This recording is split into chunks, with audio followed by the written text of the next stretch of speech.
We should be live. Get this Windows window out of your face. Hey. Why you got a Windows window in my face? Hey man, that's just Windows. Windows doing its Windows window thing. Windows, dude.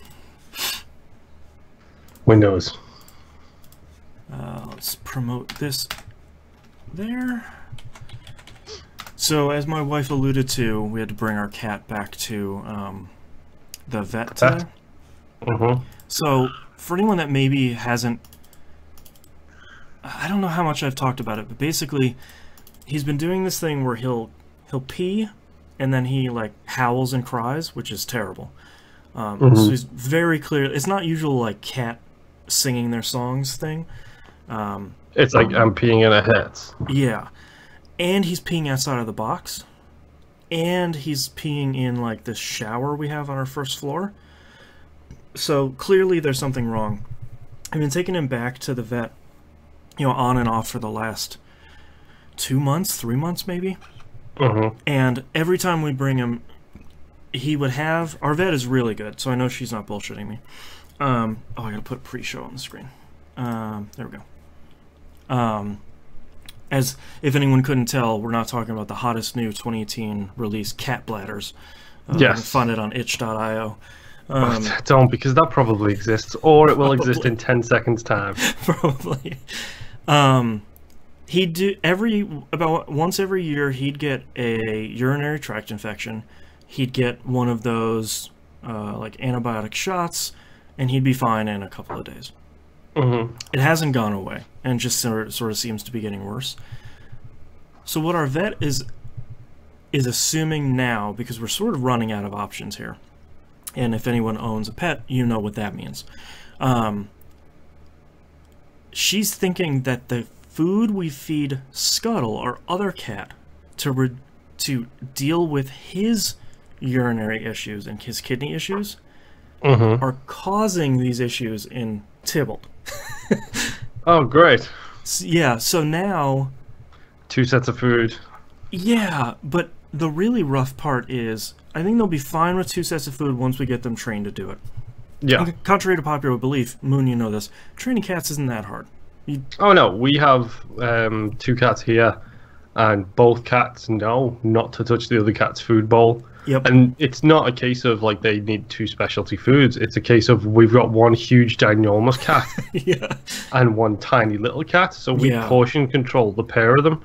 So Louise gets the fart-ass and little tiny like half a fistful of food, and Sherlock gets a big whopping big handful. Right. So they're both being trained to not go near their cats. Now, some cats have an attitude and still think they can get away with it. Sherlock. Right. Some cats don't and respect the rules. Some Louise. good cats. Yes. And I think that won't be the hard part, because, you know, after a while, once they get hungry enough, you put them near a bowl and they're just going to eat what's in the bowl. Yep. The hard part, though, is we just have their grazers right now, so they just have a self-dispensing food that they will eat whenever they get hungry. It's actually just a bowl full of food that sits upstairs, so, like, whenever they want to eat, they can eat. Bear Lake says boobies. Thank you. We're just talking about movies, and I don't remember what movie that's from. But if you put that in chat, Bear Lake, that will help. Maybe it's something to go on the ODNF list. But I feel like the transition from the cats can have food whenever they want to now they're yelling at me because they're hungry will be a really bad transition. Yeah. That's what happens here, is like, because Jess has trained the cats that she does not feed them. I am the one who feeds the cats. Right. So, of a weekend, if I sleep past, I don't know, 7:30 a.m., I have Louise sitting on my face, licking me, trying to get me to wake up to come downstairs and feed her, despite the fact that Jess is downstairs already. Right. They leave her alone. They just bug me for the food instead. You're the only food dispenser. Yeah. The thing that'll save us is... the cats aren't allowed in the room with us to sleep at night because they will fight on top of us or scream at 4 in the morning. Fighting on top of us is the worst. Like, you can fight. You need to do that literally anywhere else except for on top of me. Yeah. Yeah. Hey, Coach Jamal, nice to see you again. It's been a while. Hey, Coach. Welcome back. I don't know what you're talking about. I see him every day playing Marvel Strike Force with us. That's true. I fired up my Marvel Strike Force the other day. I don't know why. I think there was a patch. I was like, oh, you know, I haven't played for... Yeah. You've dropped like 6 new characters. Yeah, it's like, I haven't played for like 2 or 3 months. Let's see what's going on. And just like clearing out the messages and all that stuff. Top Chef Polarity says, damn you, Boston, my Destiny 2 reinstall just finished. I have gotten so many people to reinstall Destiny 2. Thanks for taking Maximus back. You're welcome. We don't need these Destiny 2 people playing this game. Yeah. Oh, it's Servo. Hey, Servo. I heard that. Yeah, that sounded like a my diaper is dirty and I want you to change it, but oh god, you're gonna change it, I'm gonna freak out. Okay, that sounds about right. Yeah. Also, hey Servo, that's a really interesting name for your mixer. It's really good. Yeah. Oh man. Yeah, I think the hard part about Destiny 2, and part of the reason why I recreated the channel in Discord was, like, I've been helping out Musum because he's playing Destiny 2 for the first time.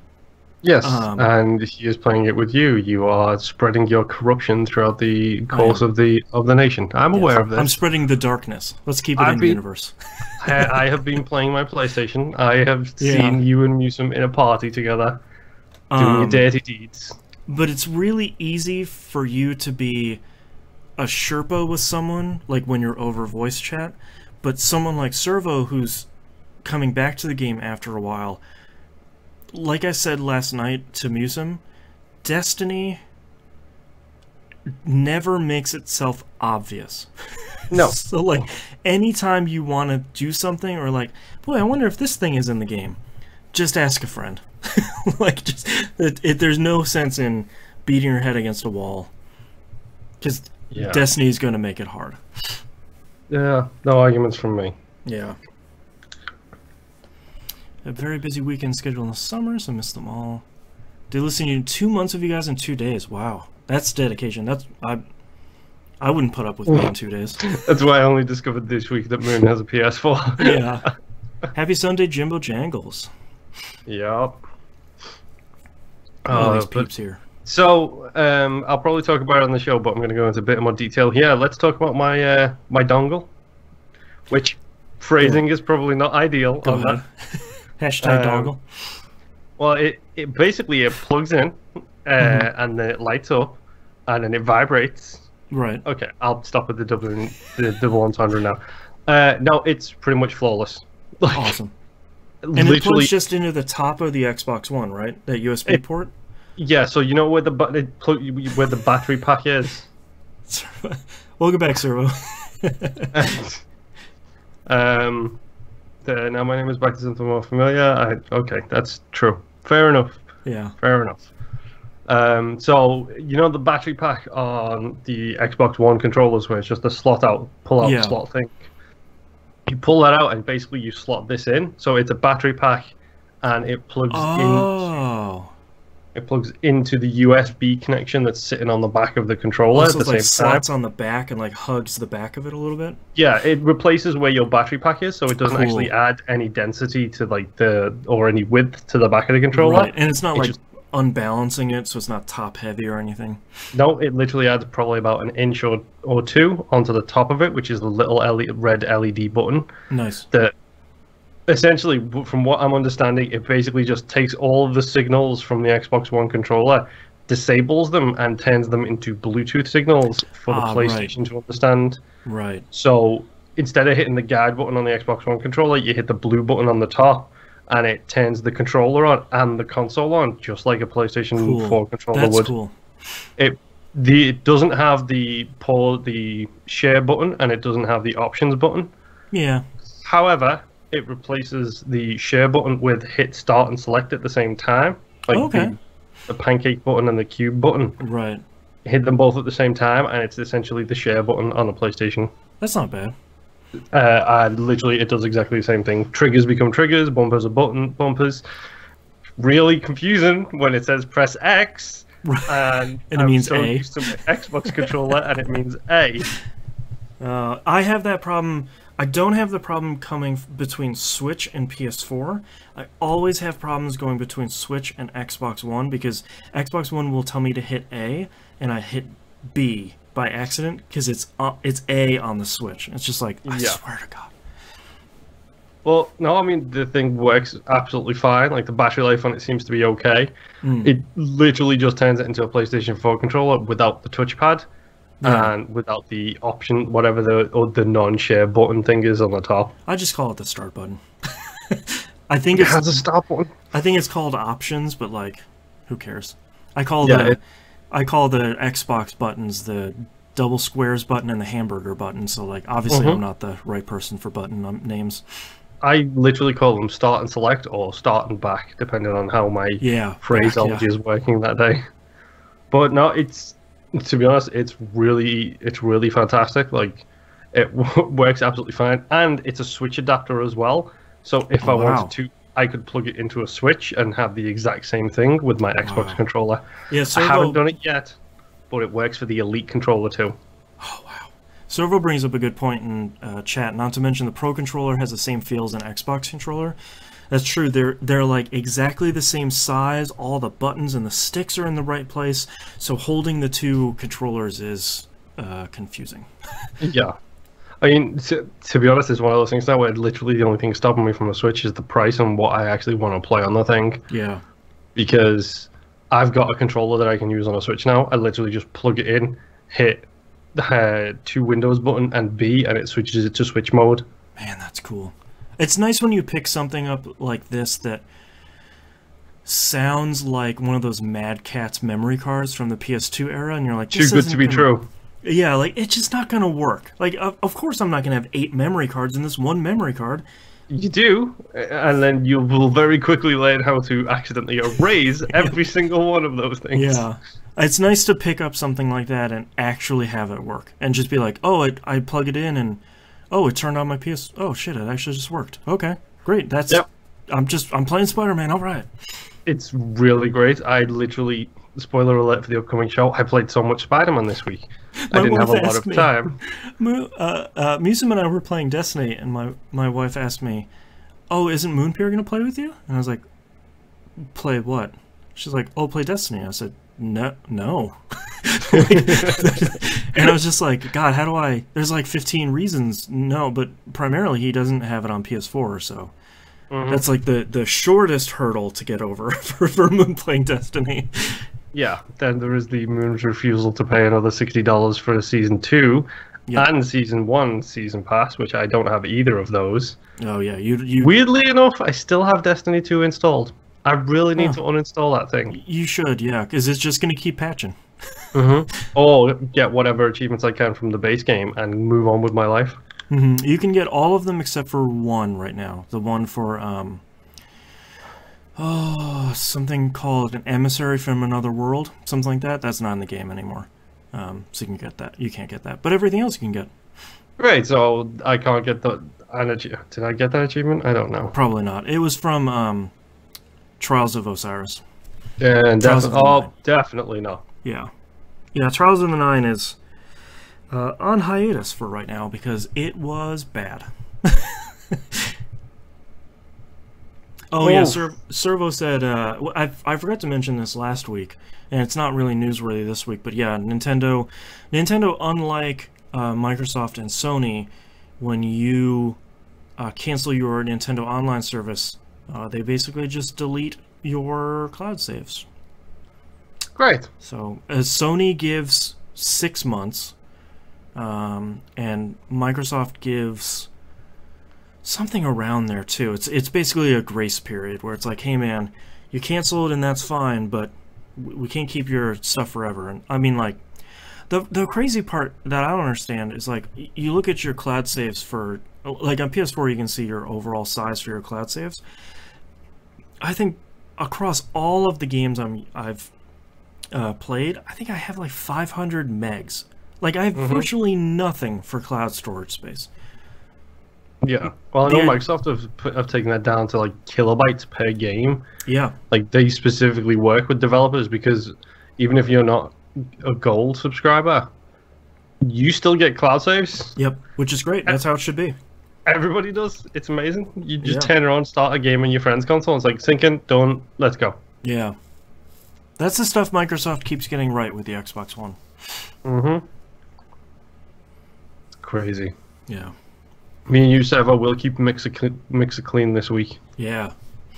Yeah. The way it should be. Alright, you ready to do this thing? Mm-hmm. Alright, let's get started here in...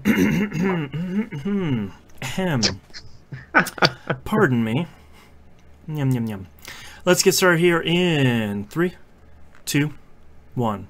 Welcome back to another episode of That Video Game Podcast. I'm your host, Boston. Joining me, as always, is Vampyr.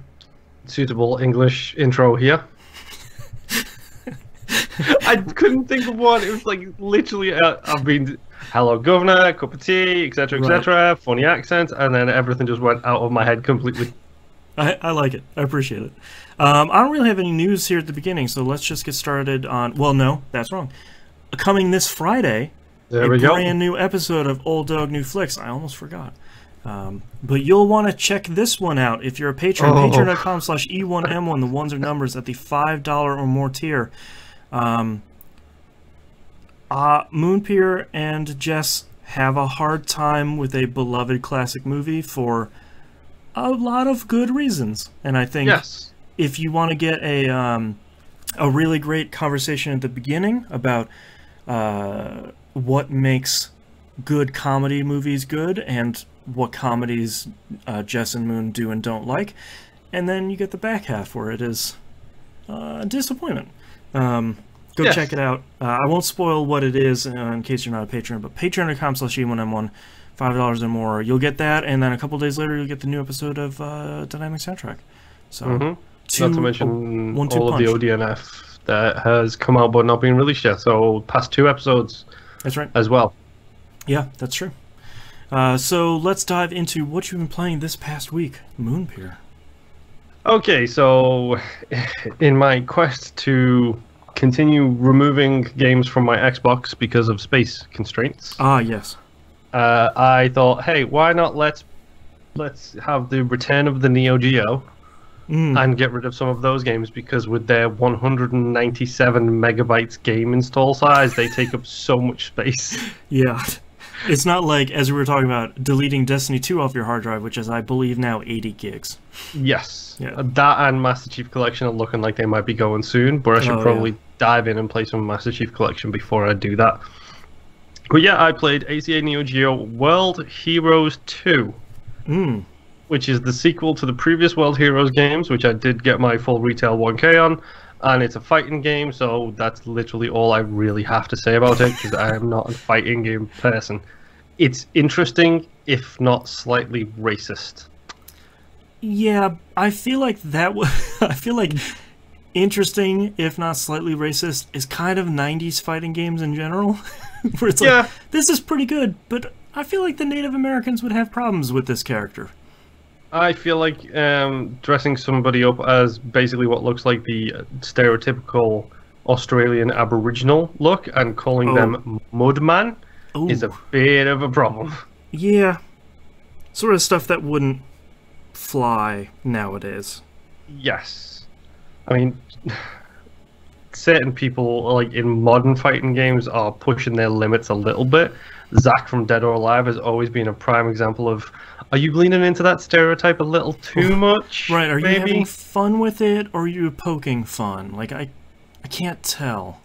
Yeah, but no, I mean, it's something that I experienced when playing when I did the glut of NeoGeo games. It's really interesting to see the evolution of fighting games. I really do need to pick up Fighters in time for Game of the Year this year and give that a whirl and see just how far they've evolved. And it will also be like my very first ever, whatever that developer's name is. Arc System Works? There you go. Game.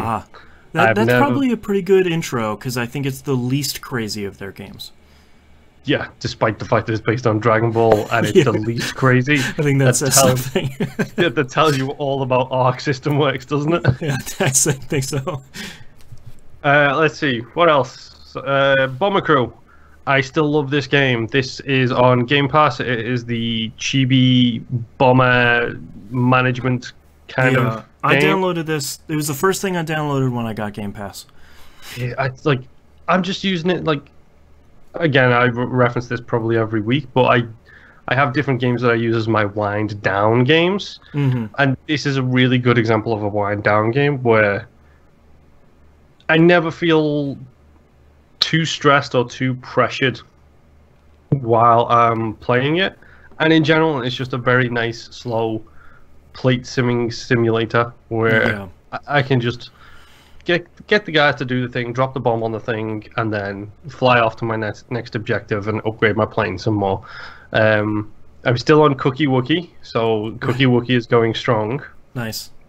My team has, every single one of my team has survived every mission so far. Ooh. And it does something which I really kind of appreciate, which is it has a campaign to go through. Oh, nice. It looks like you can just keep playing basically like side missions if you feel like you're not ready for the next campaign mission.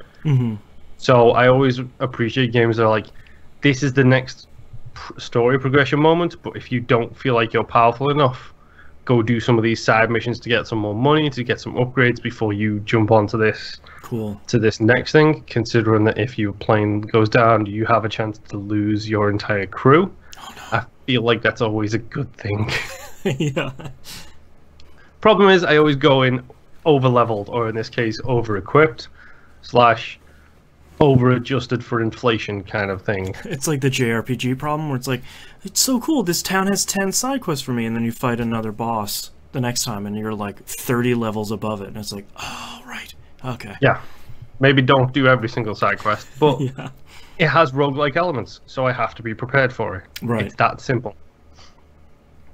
But yeah, Bomber Crew, again, it's if you have Game Pass, download it, give it a whirl. I'm actually very curious to see what you think of it, considering it's a very short missions, something that hopefully you might be able to get squeezed in the fatherly duties of the day. But it's fun, it's cute, it's charming, and it has a really interesting. I only noticed this yesterday. It has a really interesting rip-off of the Star Wars theme when you're coming in for a successful landing. Oh, yeah? Yeah, like one of those 2 notes changed so you can't get sued. Right. But just similar enough to it's like, is this the Star Wars? Right, like, have I heard this before? Almost like it was produced by WCW. That's a reference that no one will get except for me and the wrestling fans out there. Yeah. I did look at, I forgot it's also out on PS4 and Switch. Yep. The Switch might be interesting for that, you know. It'd be a good platform, yeah. If it has the touchscreen as well, that would be really interesting. Yeah. Ooh. My other game, there was, you may have seen me tweeting about this, there was a double XP Dead by Daylight weekend. I believe it's still going on right now. So basically you get double blood points, which is the XP for everything that you do. Yeah, that game is still really great. Like, really great to the point where now I'm looking at my survivor and thinking, I'm going to level this guy up, because the guy I choose to play is the guy who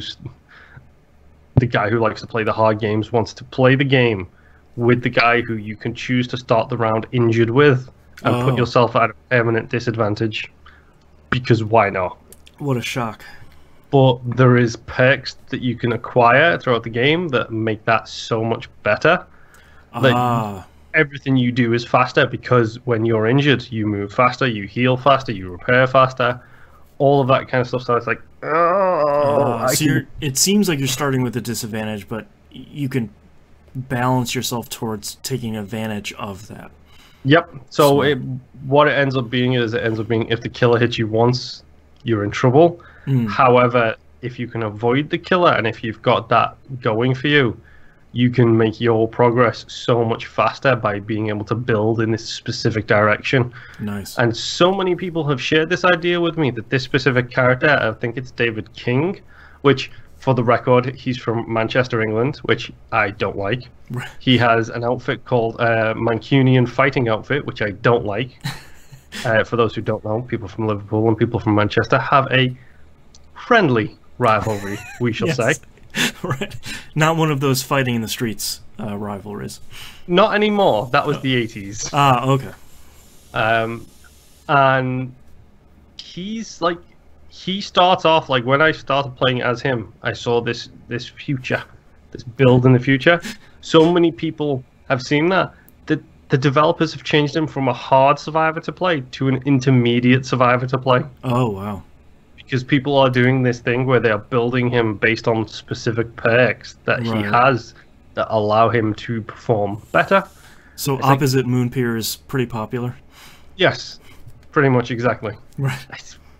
Yeah, that game was so cool, and they just released a new killer and a new survivor, and they seem to patch that thing every 2 weeks, which good on them for that, first and foremost.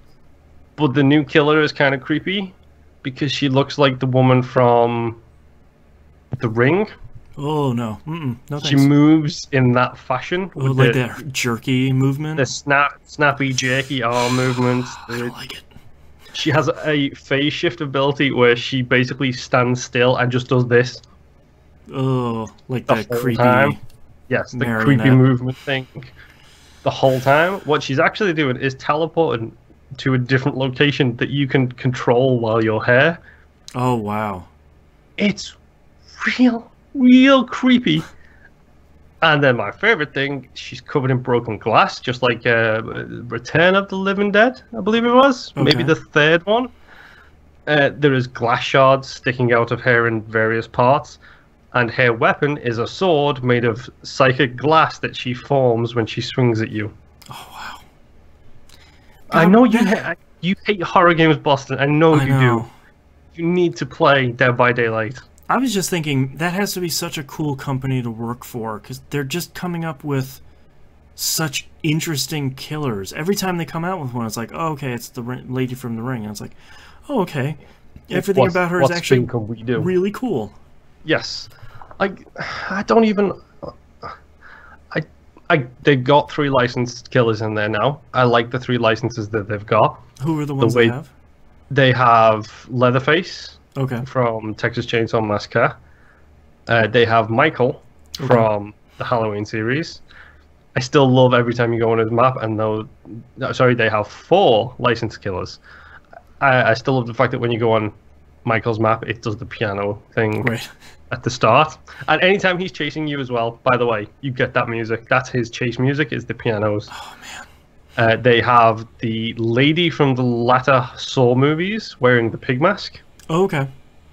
And they have Freddy from Nightmare on Elm Street. Oh, nice. So some pretty big licenses. Yeah, the only one they're missing is the one that has its own game. Yeah. Which, depending on how that goes, that might change. Yeah, I wonder if it's going to be like a Pinball FX sort of thing, where it's like, hey, by the way, they're in here now. I don't think they could do the presentation as well as the Friday the 13th game does it. That nails it so well. But no, their original killers are genuinely great, and they have bios with backstories for how each individual killer became their actual individual killer. Oh, nice. So the backstory of how they became this monster kind of person. That's Hello, Mr. Spider crawling all over my wall. You are very large. Please don't eat me. He's very large. Yeah. Yep. Okay, now you need to go find a corner and go away. Yes. Yeah, but it's got dailies, it's got all the things that keep you looped back in, it's got the progression, it's got the prestige mode, it's got... You can go in this blind and you will suffer. When you learn how to play, you can succeed as any killer, as any survivor, no matter what level you are. Mm-hmm. The progression is just like little nudges towards your own success rate. And the new survivor they've got, like, they seem to have built him specifically to be a healing monster, because he's got... It's the great succession of perks for them is one of his perks, and I love it, my wife hates it, because you kind of got to be looking for people to heal.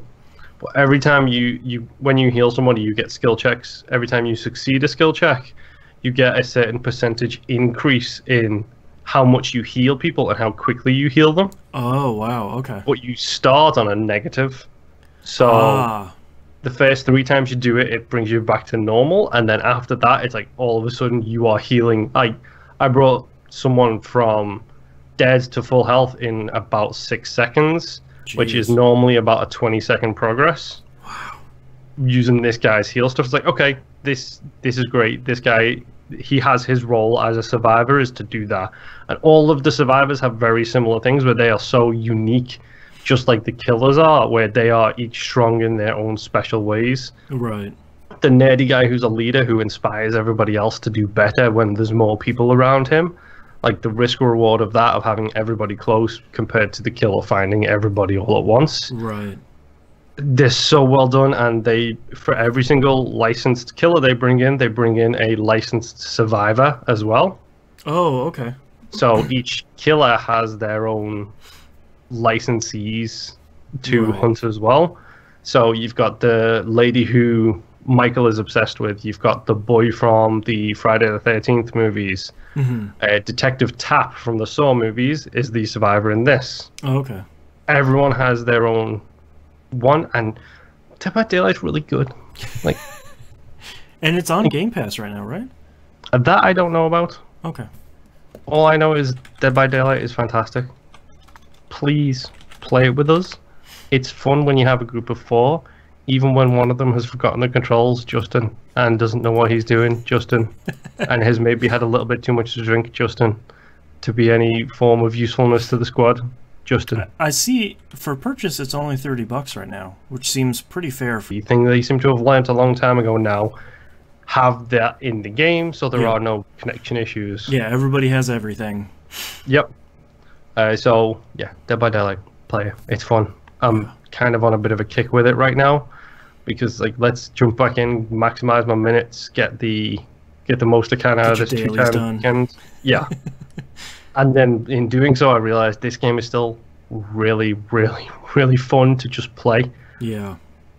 So I'll probably be going back to that again and again and again.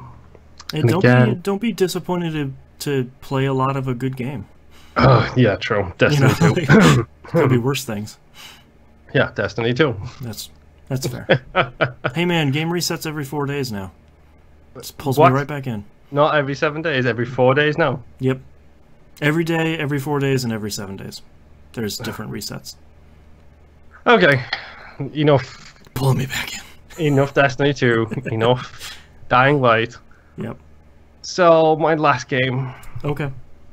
We talked about it a little bit on pre-show, so if you're a patron or if you're interested, listen to the Outcasts for more in-depth detail on my dongle. Yep. Again, with the phrasing. Yeah, The wireless connective device I have that turns my Xbox controller into a PlayStation controller. That's much more natural, yeah. There we go. Yes. Just flows. It works like a charm. I went into very much intricate detail on the whole thing pre-show. I believe it's on the live stream, so you can check out that part of it. I think so, yeah. But yeah, that's really helpful. So I just basically played a metric poop ton of Spider-Man. Yeah.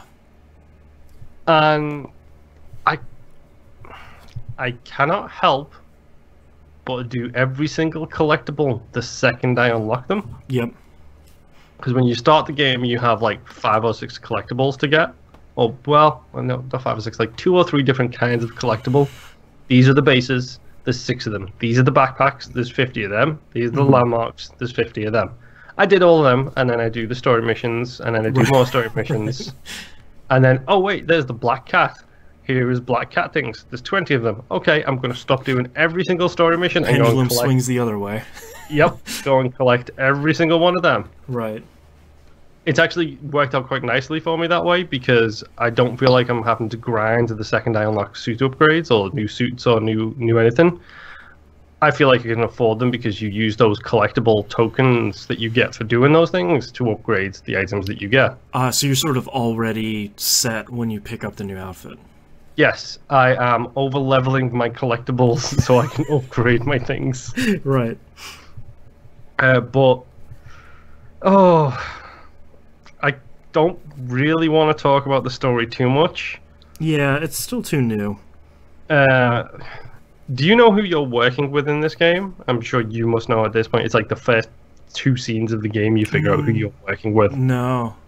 Okay, then I'm not going to say a thing. Literally, the only thing I've really seen of the game is just a whole bunch of GIFs and really short videos online of just like, I'm swinging, woohoo! Ah, this looks so fun, yeah, I'm leaping off a building, wow! You know, it's like, everything else is just sort of, everyone's just playing the game.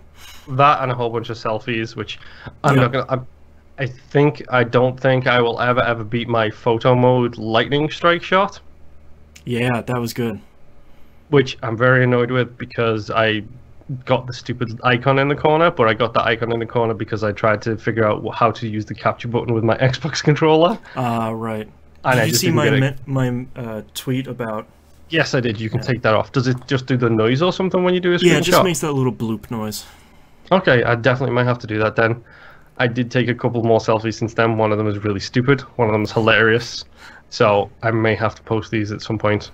More selfies and more games. If the character can have a phone, they can take a selfie. And the photo mode in that game is incredible. Like, it's fun to play with. I like the God of War one because it allowed me to view scale. But this is modern day New York, and there's something quite interesting to me about hanging upside down on a building and taking a selfie of Central Park. That's pretty cool. I don't think I've seen anybody else do the upside down selfie. Yeah, I don't think so. So I'm kind of glad I thought of that and got that done before anybody else did. I'm sure someone else did. I'm not that original, and even I know that much. Groundbreaker, Vampyr. Yes. Oh no. Oh, Spider-Man. Let's see. So story mode wise, the thing that you know is going to happen within the first 5 minutes of the game is starting to happen now. Okay. I'm being as vague as humanly possible. Sure. For very specific reasons. Basically what I'm seeing is references to the future of a character in the game. It's like, well, duh. I knew you were going to go there. I know who this character is. I know what's going to happen.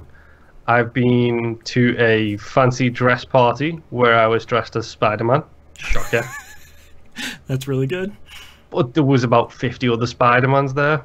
So there was also a whole bunch of vultures, and there was a really, really great Rhino outfit, which was a dumb football jock dressed in essentially the animated Spider-Man series, like Rhino. Cool. Where he just looks like he's wearing a padded muffle suit. It's just a big dude.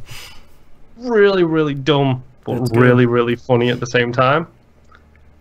Things have happened. I think I know who the main antagonist is now, but I'm not sure. I can't really say a whole lot because I feel like I'm at that midpoint in the story where stuff is right on the tipping point of getting real. Yeah. And we'll see, from what I'm seeing, the general consensus is the back end of the game just skyrockets you forwards to a whole bunch of plot points. Oh, okay. So I think I might be heading towards that tipping point. But the thing with Spider-Man is I cannot emphasize this enough. Spider-Man, the game, sorry, Marvel's Spider-Man 2018. Thank you. His birth name. Yes. It makes being Spider-Man so much fun. I love God of War. God of War 2018, to give it its birth name. It's a fine video game. Is an incredible game. At the end of this year, for me, the decision between these two games of which is higher on my list, it will basically come down to, probably, depending on how the story on Spider-Man ends, it will come down to, did I enjoy the story of God of War more than playing Spider-Man? Right. Because mechanically, Spider-Man is a joy to play. It has its faults, it has its flaws. The combat, it can be face-breakingly difficult at times. but at the same time, you get to swing around like a madman and do crazy, crazy stuff. And okay, you haven't played this yet. I'm guessing you will either play it this year or you won't. Probably. I think I referenced it 2 weeks ago. It's one specific animation, which shows to me why Insomniac made the right choice in developing this game. I'm going to spoil that animation because at this point it's just an animation. You know the water towers on top of buildings? Yep. If you do your right trigger, left trigger, like web pull thing, which basically brings you to a specific point, if you do that while aiming in the general direction of one of those water towers, he literally reaches out, webs the two sides of the legs, not the tank, but the legs itself, like the wooden frame it's on, shoots through that gap. Oh no. And then accelerates out the other side. That's too cool. I can't take it. Every single time I do that, it brings a little buzz of adrenaline to my brain. It's like, just like over there, like, that was great. It's really, really cool. I will now aim for water towers to do that animation and hope that I get it. Like, it's hard to put into words. Like the way this game, don't get me wrong, it's not an Arkham Asylum. Right. It's not for me, it's not a 10 out of 10 game. I don't think God of War is either, but actually they both might be 10 out of 10, but they're not perfect games. They both have like enough little problems or like enough stuff that never really clicked with us. Yes. And it's one of those things with Spider-Man where it's just, I'm enjoying pretty much every single moment I put into this. Yeah. One exception being, I unlocked my latest collectible type that I unlocked probably about halfway through the game is the challenges. Oh no. So the challenges are just like the challenges from Arkham. Oh no. I'm having like flashbacks to Arkham Knight where it's just like, no, I can't dive through more rings. No, please no. I was just about to say it doesn't have any of them, but it does. No. It 100% does. But it's Insomniac, so probably they're doable. Yes. And my personal favorite thing, you do not need to get the perfect score on these challenges to platinum the game. Yes. You literally just need to get Lego games. Yes, thank you. And also the Batman Arkham Asylum game, which I'm pretty sure I got full gamer score on 3 times or 4 times. I can't remember. God, Arkham Asylum. I felt like Arkham Asylum, and this is well tread ground, but I feel like Arkham Asylum was the only game that was fair about all of its collectibles. Like, I really loved changing the camera in environments to put together the question mark. Like, that was really fun. And there's like just enough Riddler trophies, not 400 of them. That's too many. The one thing Arkham Asylum did poorly, I think, was the challenge rooms. Yeah. Specifically the back end of them, when you've got to get like 120,000 points, which is basically be flawless on this level that has electric floors that rotate for around. For like 20 minutes. Were those in the original launch of the game, or were those patched in later? I believe they were in the original launch of the game because they are in the 1K window for me. Gotcha. So I had to do them 3 or 4 times to get it on all of them. Hey, Arkham Asylum is a game that if you got the English, the US, and the Game of the Year version for both, that's 4 different full 1000s that you could get on those games. Ah, I see. Worth it every single time because that game is incredible. Yeah, it's still a great game. I think Spider-Man does that exact same thing for Spider-Man. Like, it turns New York into this beautiful playground where you can run around and take selfies with people and give them the good job guns, because that's what happens when you hit punch near a civilian. He does little salutes, or he gives them the good job guns. That's great. The fast travel is you riding the subway, and it shows cutscenes of him riding the subway with random people in New York. I've seen some gifs of that where it's just like him in the subway in the outfit, just sitting next to a dude reading the paper. Yep. That's really usually he's playing around on his phone, and the paper he's reading has got Spider-Man on the cover. That's great. Because why not? Yeah. This 2018. Why? Too many good games. This was supposed to be our down year after last year.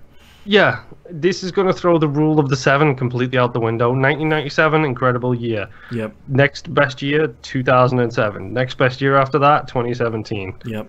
18 is going to ruin that for us. But 2027, that's going to be real good. I don't even want to think about 2027. We gotta start saving money now. Well, actually, I've just realized that's when Cyberpunk is going to come out. So we're fine. Crap. There you go. Yeah. The game of the year. All games are done. Yep. But no, Spider-Man. I cannot recommend this enough, folks. Go play it. Like just for the story so far has been good, not great. It's intriguing. It's good to play a Spider-Man where you're not playing his origin story. Yep. You're not dating MJ. You've already broken up. There is interesting plotline with her. I've just met another character recently who is a big character in the Spider-Man verse, which I will not talk about at all because that reveal is amazing. Like, every time I turn around, there's more and more things going on. Tombstone is in this game, which I never expected to see Tombstone in this. Yeah. Who is a kind of obscure Spider-Man villain. Who's genuinely fun. And he's part of a side quest. And there's side quests all over the place that introduce you to random things. Like the streamer. The side quest involving the streamer. Who is using you to up her views so she can become more popular. That's great. What they've done with J. Jonah Jameson in this game is... I've heard some of that. I don't want to spoil it, but... It's a touch of genius. It's really great. It's how do you take... It's something that they struggled with, like, you talk about Batman versus Superman. And it's like, well, who is Lex Luthor in 20... modern day? Yeah. Who is he there? And in... Batman vs Superman, he is an online blogger at that point. Right. It's like, great, that makes perfect sense. Yep. He's probably still got all of the industry and all of the business stuff in the background, but as a person, an online blogger makes perfect sense. He's angrily writing screeds on medium.com. Yes, exactly. He is going on Reddit. There you go. Exactly. He has his own subreddit. And how do you take the 21st century from these things that came out in the 80s, the 60s, 70s, 80s, they're kind of dated at this point. How do you make them modern day? What they do with JJJ is it's perfect. It's pure genius. Like it's perfect. It's so good, and it gives you the option to not listen to anything he has to say. Don't ever do that because it's hilarious. It's gonna be too good. And Spider Cop is still one of the best things in the game because he keeps getting referenced. Nice. Spider Cop is great. I can't say anything else. Like summing up Spider-Man for me this week. Mechanically, game is still amazing. Has minor issues. Story interesting. Can't say anything. Spoiler alert. Right. That's pretty much all I can say about Spider-Man at this point. Yeah. Get ready for Game of the Year discussions when I drop all of these spoiler bombs on everybody. Yeah. I've already written the spoiler warning into the show notes for the Game of the Year. Yeah. I think, isn't that like the second thing you do? Game of the Year 2018, spoiler warning. Yep. But yeah, that's pretty much all I've been playing. I had limited time this week, but I had to get my Spidey on. I haven't really felt like playing much of anything this week, but I squeezed in a couple of some stuff. I played more Vampyr, aka 2018's Vampyr. Its proper name. So first off, in my adventures of, oh my god, my kid can't listen to this, I finished chapter 1, which we'll get back to in a minute, and I started chapter 2, and the woman you talk to, she's like a major benefactor for the hospital. And Dr. Swansea, your essentially your boss, sort of, he says, someone is trying to blackmail her. We really need her money to keep this ramshackle hospital open. Yeah, the Pembroke is falling apart as well. Yeah. Can you go talk to her and see if you, as someone who doesn't know anybody around here, can you go try and find out who's blackmailing her? You can sort of make it seem like you're trying to learn about the hospital and ask innocent questions, and maybe you can find out what's going on here. You go talk to her, and she says, well, you can probably talk to this wonderful old lady who is just the source of gossip in this place. For the record, the wonderful old lady, her name is Harriet Jones, which always makes me think of Doctor Who. Okay, yes, that's true. Harriet Jones, Prime Minister. So I was like, okay, well, I'll go talk to the, the local gossip. One of the first few lines she says, she drops the C-bomb. And I was just like, oh, boy, okay. So, cannot play this game with audio anymore. But headphones was a success story for you in this one, I think. Yeah, headphones and my kid are sort of a problem right now, unfortunately. Yeah. I finished Chapter 1, which was largely good. I was a little bit disappointed by the boss fight. You fight John Doe in the morgue, which is a little too on the nose. I was a little disappointed in... I was a little disappointed in this, but it makes sense. There weren't a lot of zombies in the morgue, which seems like that shouldn't be the case, but I sort of don't want to fight more than 2 at once, so it's not like Dead Rising where, there's 40 zombies stretched out in front of you.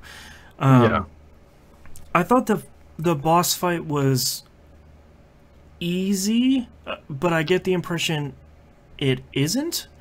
What difficulty are you playing on? For the only difficulty there is. I didn't realize they haven't patched in the other difficulties yet. Okay. Because I had looked at that the other day and I was like, I didn't pick a difficulty, and the game so far seems fair. Oh yes, that's right. It's coming out on Tuesday. Really?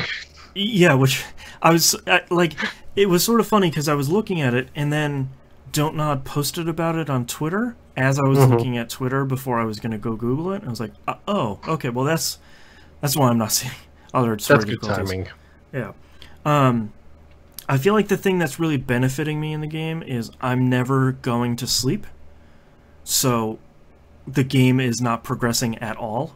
Yep, that is something that my wife pointed out was a mistake that she made when she played the game, was she was struggling with the difficulty, so she did a little bitey bite on a couple of people, then would go to sleep to level up, and then the areas would immediately degrade, so they would get harder. Right. And then she'd have to do a bitey bite to level up some more. But then to level up, you go to sleep, and then the areas would degrade some more, and it get harder again. Yeah. Yeah, I'm both not sleeping and not biting anybody. I've only bit that one dude. The thing, it's really tough, though, because always on the upper right-hand side of the screen in, sort of dark gray font is go to sleep to evolve. And it's like, no, I can't. I'm going to go to sleep when you make me go to sleep. It's like my kid. I'm not going to go to sleep until you make me go to sleep, and that'll be a better vampire. Yes. That's not my kid, by the way. It is definitely worth playing it a little bit to that style. I wouldn't say when it makes you go to sleep. I would say try and do it after what you feel is every major plot point kind of thing. Right. So after the John Doe fight, you get a huge chunk of XP. Yeah. That's a good time to use that to level up. Because as you start exploring into different areas, you will start to find enemies that are 10, 20 levels higher than you. Okay. And will one-shot you. Right. Yeah, but still, so far, so good. I really like exploring the hospital. I really like talking to people and getting a hint from this person, so I'm going to go talk to this other person and talk to them about the hint that they got, where it's this nurse and the ambulance driver are sleeping together, and there's all this. They think you're going to make some beef over it because it's an interracial couple and they're different classes of people. It's like, no. Yeah, my response was very much dude, I just try to turn into a vampire. I really don't care. My response was dude, what makes you happy? The Spanish flu is hit, and all of a sudden, what you don't know is everybody is turning into vampires. So it doesn't really matter too much. I like that. Speaking of vampires, I like that woman in the ward who thinks she's a vampire. Oh, the best. You call her Queen of the Night or whatever to make her happy. She's really great. She is hamming it up as well so much. Yep. What would Like, you know, mortal? Just like, yep. this is really good.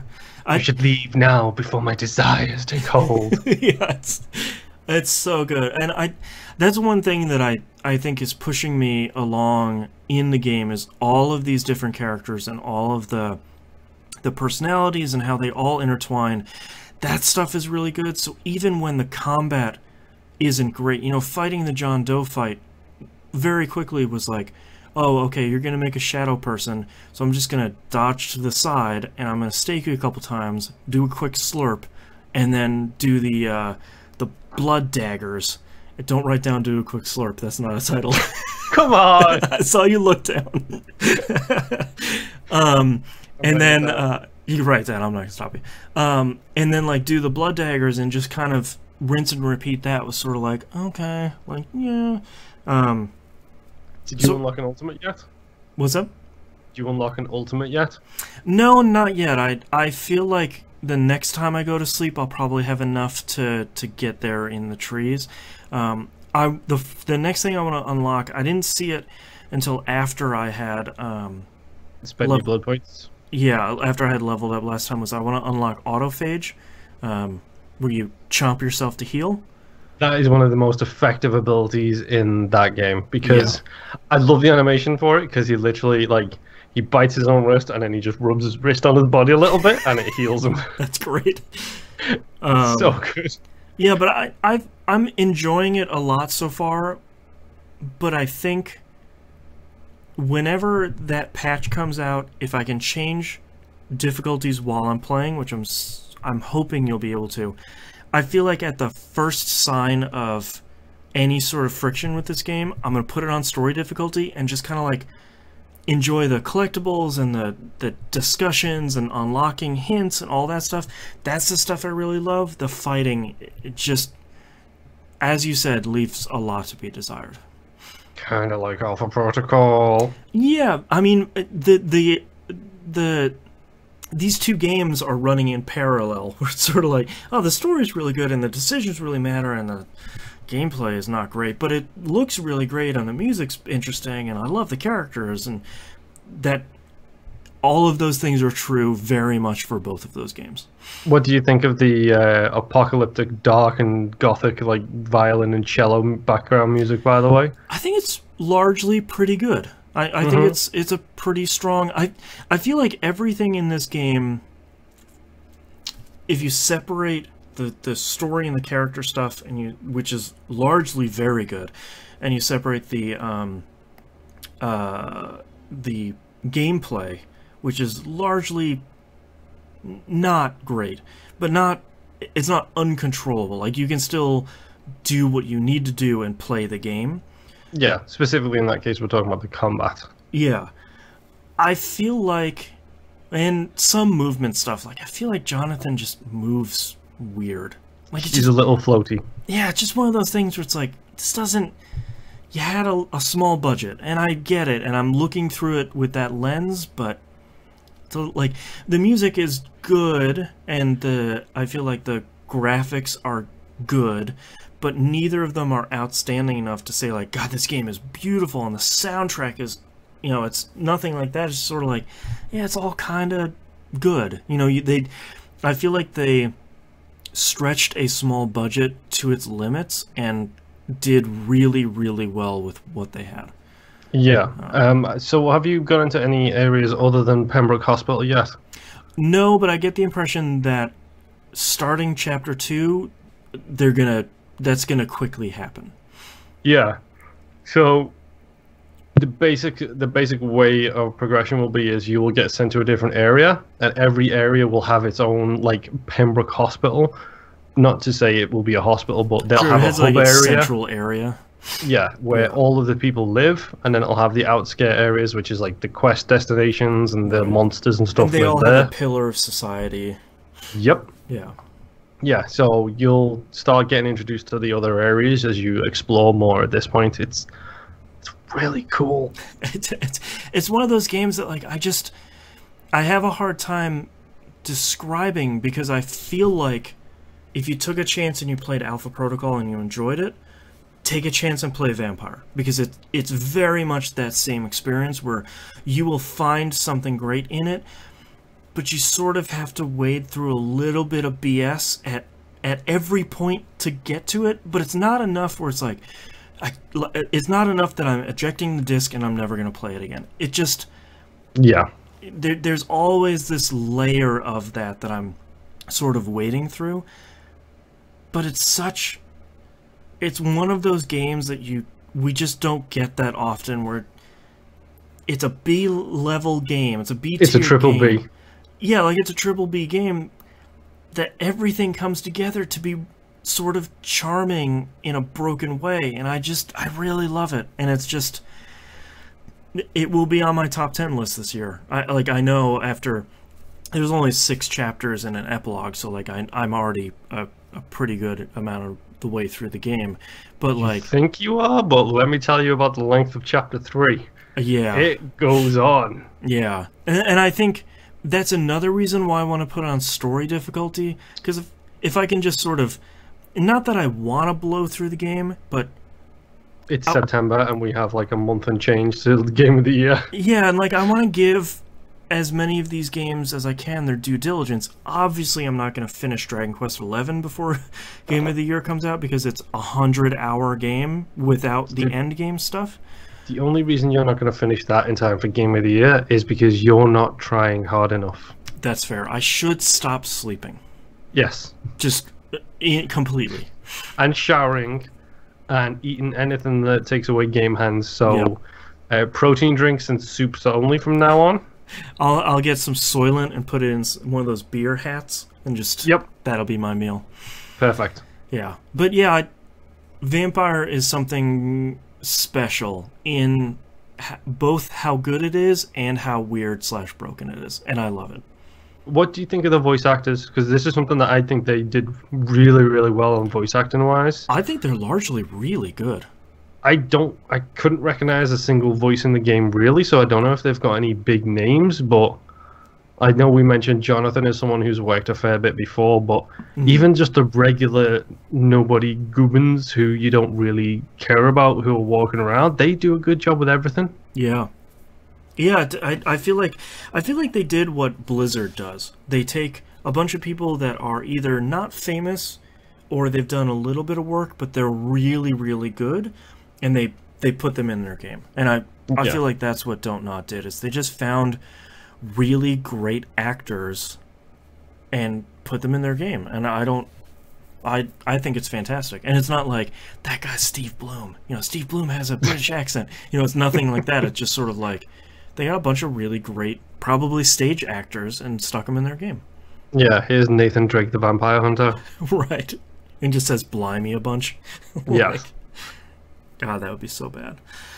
I started 2064 Read-Only Memories. Read-Only. Boy, I like this game a lot. It's a point-and-click adventure in a retro style. Yep. It's like rubbing up against everything you like. Yeah, it's like it's essentially like somewhere between a 16 and 32-bit point-and-click adventure game that's cyberpunk, and it's really good.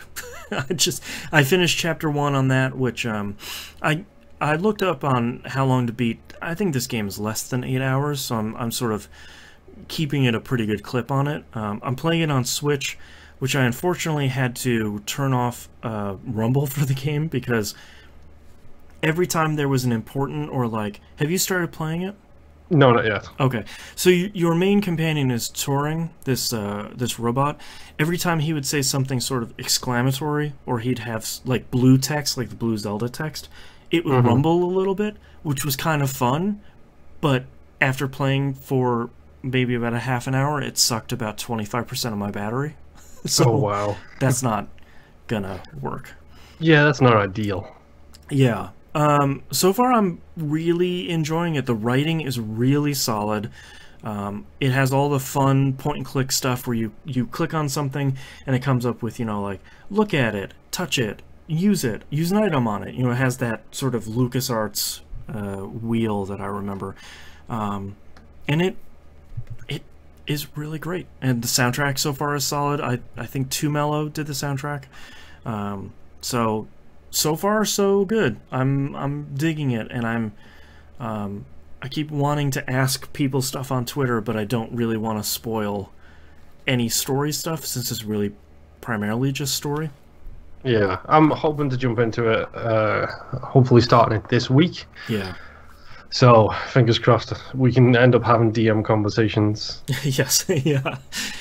And last but not least, there was another Switch game that came out that was...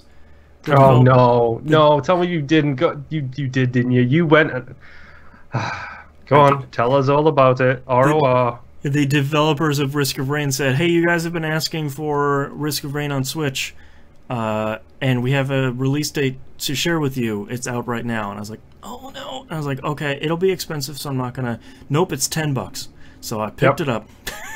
You and Hannah, and I'm pretty sure Heiko did. Yeah. And probably about 17 other people. Wouldn't surprise me if Soulman picked her up. Probably. The thing that I love about Risk of Rain is it's a perfect game, like The Binding of Isaac, to just live on your device forever, and you play it, one game every once in a while, and then you go back to what you're actually playing. So I before I talked about it on the show, I wanted to make sure that I ran through, at the very least, just the first level, which I did.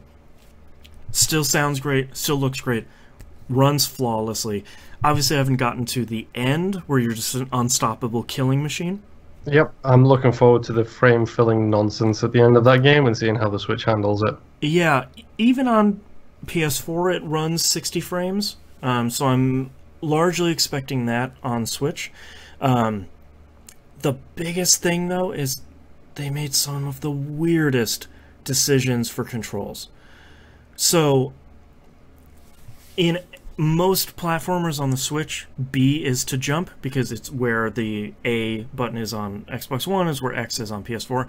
That's kind of your jump button, and then the button right next to it, to the upper left, is going to be your, your shoot button, your whatever, because you're going to do your traditional, your finger sits over both buttons and you're sort of rocked between the two. Yeah, you're track and field. Exactly. They didn't. They put jump on A, which is not where it goes. Okay, it goes so B on the Xbox. Right, B on the Xbox and... circle on the PlayStation. Thank you. How did I get there quicker than you did? Yeah, I don't know. So, that in and of itself is not great. And then they put the use button, which is how you purchase stuff and use your, interact with stuff in the environment. They put that on the button just to the left of it. So, they just shifted your thumb over, but that's not where it's supposed to be. And it's that's so ingrained in our brains and our muscles that it's sort of uncomfortable to have that there. So I remapped it, and at that point it's pretty much perfect at that point, because all your skills are on the 4 buttons on the top on your shoulders, and it is Risk of Rain, and it's only $10, and it's on the platform that people love to buy indie games on. So apparently, based on how every big indie game getting re-released seems to be selling like hotcakes. Yeah, it was what did Motion Twin say? I think they said Dead Cells on Switch sold 4 times the number of copies as on PS4. So it's yeah, doing pretty okay. Did your spider friend move? Yeah, he's over here now. He's coming closer. Yeah, he's determined. He wants some of that sweet, sweet English blood. Yeah. Speaking of Dead Cells, really quick. Not affiliated with her at all. IGC Indie Gamer Chick on Twitter. Mm-hmm. Her number one game, I think, for the past, I think it's 600 days or something, has been Axiom Verge, I think. Mm-hmm. Just got knocked off by Dead Cells. Nice. Have you played any Dead Cells lately? I played bits and pieces of it. I'm doing my usual roguelike thing of taking a little bit of a break so I can go back in hard again. Yeah. Also, mostly because I have a sneaking suspicion that this thing will be on my Game of the Year, and I can't just have 5 games on my Game of the Year list. Right. I need to have more than that. It's sort of weird because every time I look at Dead Cells, I sort of don't feel like playing it right now, which is really weird for a brand new, really good roguelike. I think, to be honest, for me, the main thing is the time investment, because I don't. If I'm going to play a round of Isaac, I'm setting myself up to be there 45 minutes to an hour, depending on what type of run I'm going to do. Right. Because Isaac, at this point, I know well enough to the point where I will make it to Mom, to Satan, whatever. You make it most of the way. Yeah. So that's 30 minutes, 45 minutes minimum for me. If I'm going to jump into Flint Hook, that's a 6-minute run, and I'm out the door because I'm going to die instantly. Yep. Risk of Rain, I'll probably be the same thing, where, 20 minutes tops to start with. The problem I've got with Dead Cells is if I'm sitting down to play Dead Cells, minimum an hour, because I'm good enough now to get us really far in, and I'm looking at least an hour to do just a single run. And you're like clearing the whole map and getting all the items, Yeah, that's the issue I'm running into with Dead Cells. So it's like, it's 10:45, and my rule is Xbox off at the latest 11 p.m. on the button. I don't have time for a Dead Cells run right now. Yeah, or at least like to get halfway into a really great run and be like, I need to go to bed because I have work like this, and I know when I'm going to pick it up again, I won't have this same level of familiarity. Skill. Yeah, and to be honest, I know if I start a run at like 10:30, 10:45, I'm going to finish that run and then do one more because I will feel like I could do better. Yeah. And then it's 2 a.m. and I'm like, oh great, I'm up for work in 4 hours. Maybe I should not be playing these types of game last thing at night. Yeah, I wanted to bring it up because the PS4 version got a patch this week that said it resolved some performance issues and put the pixel font in the game. Did it fix the screen jump? That's the thing I want to get back into, but I'm playing a lot of another game that I haven't mentioned. So I haven't really wanted, like you said, I haven't wanted to sit down and play like an hour because I feel like I don't get frame skips in Dead Cells until I've been in it for like half an hour and I'm getting to the clock tower and like I'm getting a tougher run. I very rarely get them early on. Yeah, same. So, yeah, I don't know. Dead Cells is good, but I don't want to play it right now, and I don't know why that is. Probably because if I'm not playing something else, I'm probably playing Vampyr. Yes. Yeah. You're playing a different game that begins with D. Yeah. All right, that's all the games I'm playing this week, so let's take a break. Oh, man. I was going to say, did we really just talk for an hour and 22 minutes about various games, but then I realized there's like a good 15 minutes pre-show that you have to cut out. Yeah, that's true. Do you need to take a bathroom break or anything?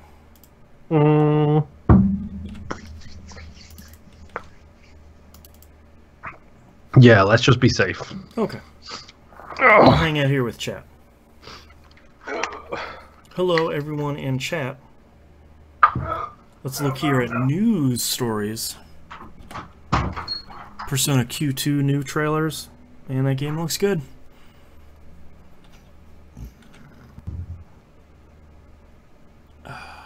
News story about sheep in Forza Horizon 4. Is a quiet news Sunday over at the Polygon.com.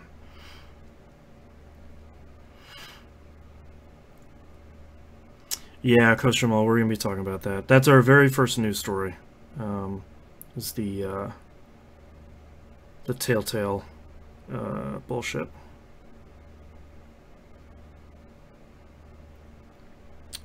Come on, phone. What are you doing?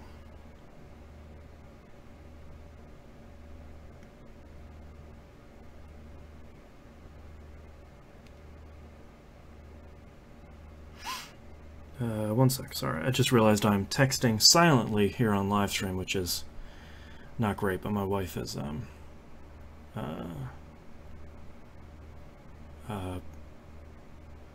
texting me about the kid, so gotta reply. Contest about classic PS1, Puyo Puyo esports version.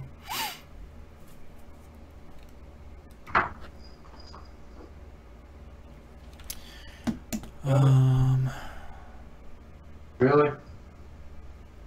Come on. I don't understand what that news story is. Come on, you might as well fucking both come out. Moonpyr's back. I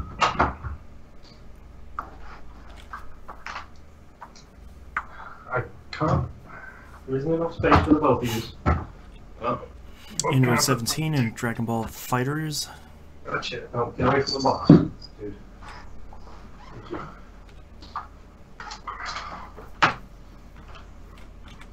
Hey, there's Vampyr. Oh. He's back. Of course, they heard me open the door. Come here. Come here. Okay, let's do a size comparison. Okay. Big fella. Big fella. Unhappy to be picked up. He hates it. We're the passion. Hi there, big fella. You do. You look so angry.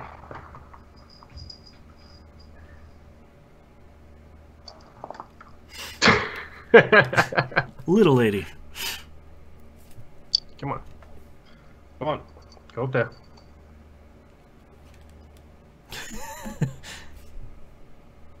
Down here. That little stubby tail always tickles me. Louise, you can lie down. Oh, too close to the curtain for you. Just gotta check it out. My wife is just blowing me up with text right now. She also knows that Sherlock's in the room, so she's probably a little nervous. Do you want to go on there?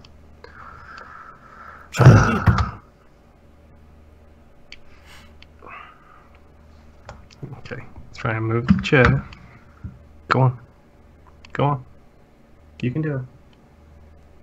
It's really not that far. Your chair is over there. Look, your chair is right there.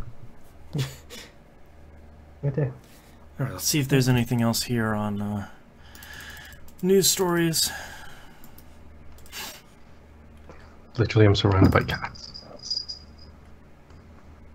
Do you want to leave now? Did you literally just come in to be nosy? Well, I would like to leave now. Thank you very much. Okay, how about if I move this chair here for you? That's why we're seeing so much Forza Horizon 4 footage. The gameplay embargo ended. Oh, okay. Aha. That makes sense. Still not gonna watch any of that though. I might watch the quick look. Yeah, that I'll probably watch eventually in 6 years. Once you've made it that far. Mm-hmm. Which ones? Alright, let me know whenever you're ready to start. God damn it. Yeah. Okay. It's just, he just has his face in the door. Mm-hmm. Like, literally, I opened the door to go to the bathroom, and they both came bombing it up the stairs to see what I was doing. This one will stay. That one won't. And then he'll start to get noisy if I don't let him out. Hey. Noisy in the box scratchy, door scratchy kind of way. Are you going as well? Go on. Koshimal has Trump's dick being compared to Toad. Not even a thing I want to think about. Just like at any level. There's so much in that story that I don't even want to deal with. 2018 is bad enough. All right. I don't even want to know if that was a reference to the chat. It is, and you don't want to know. All right. Ready?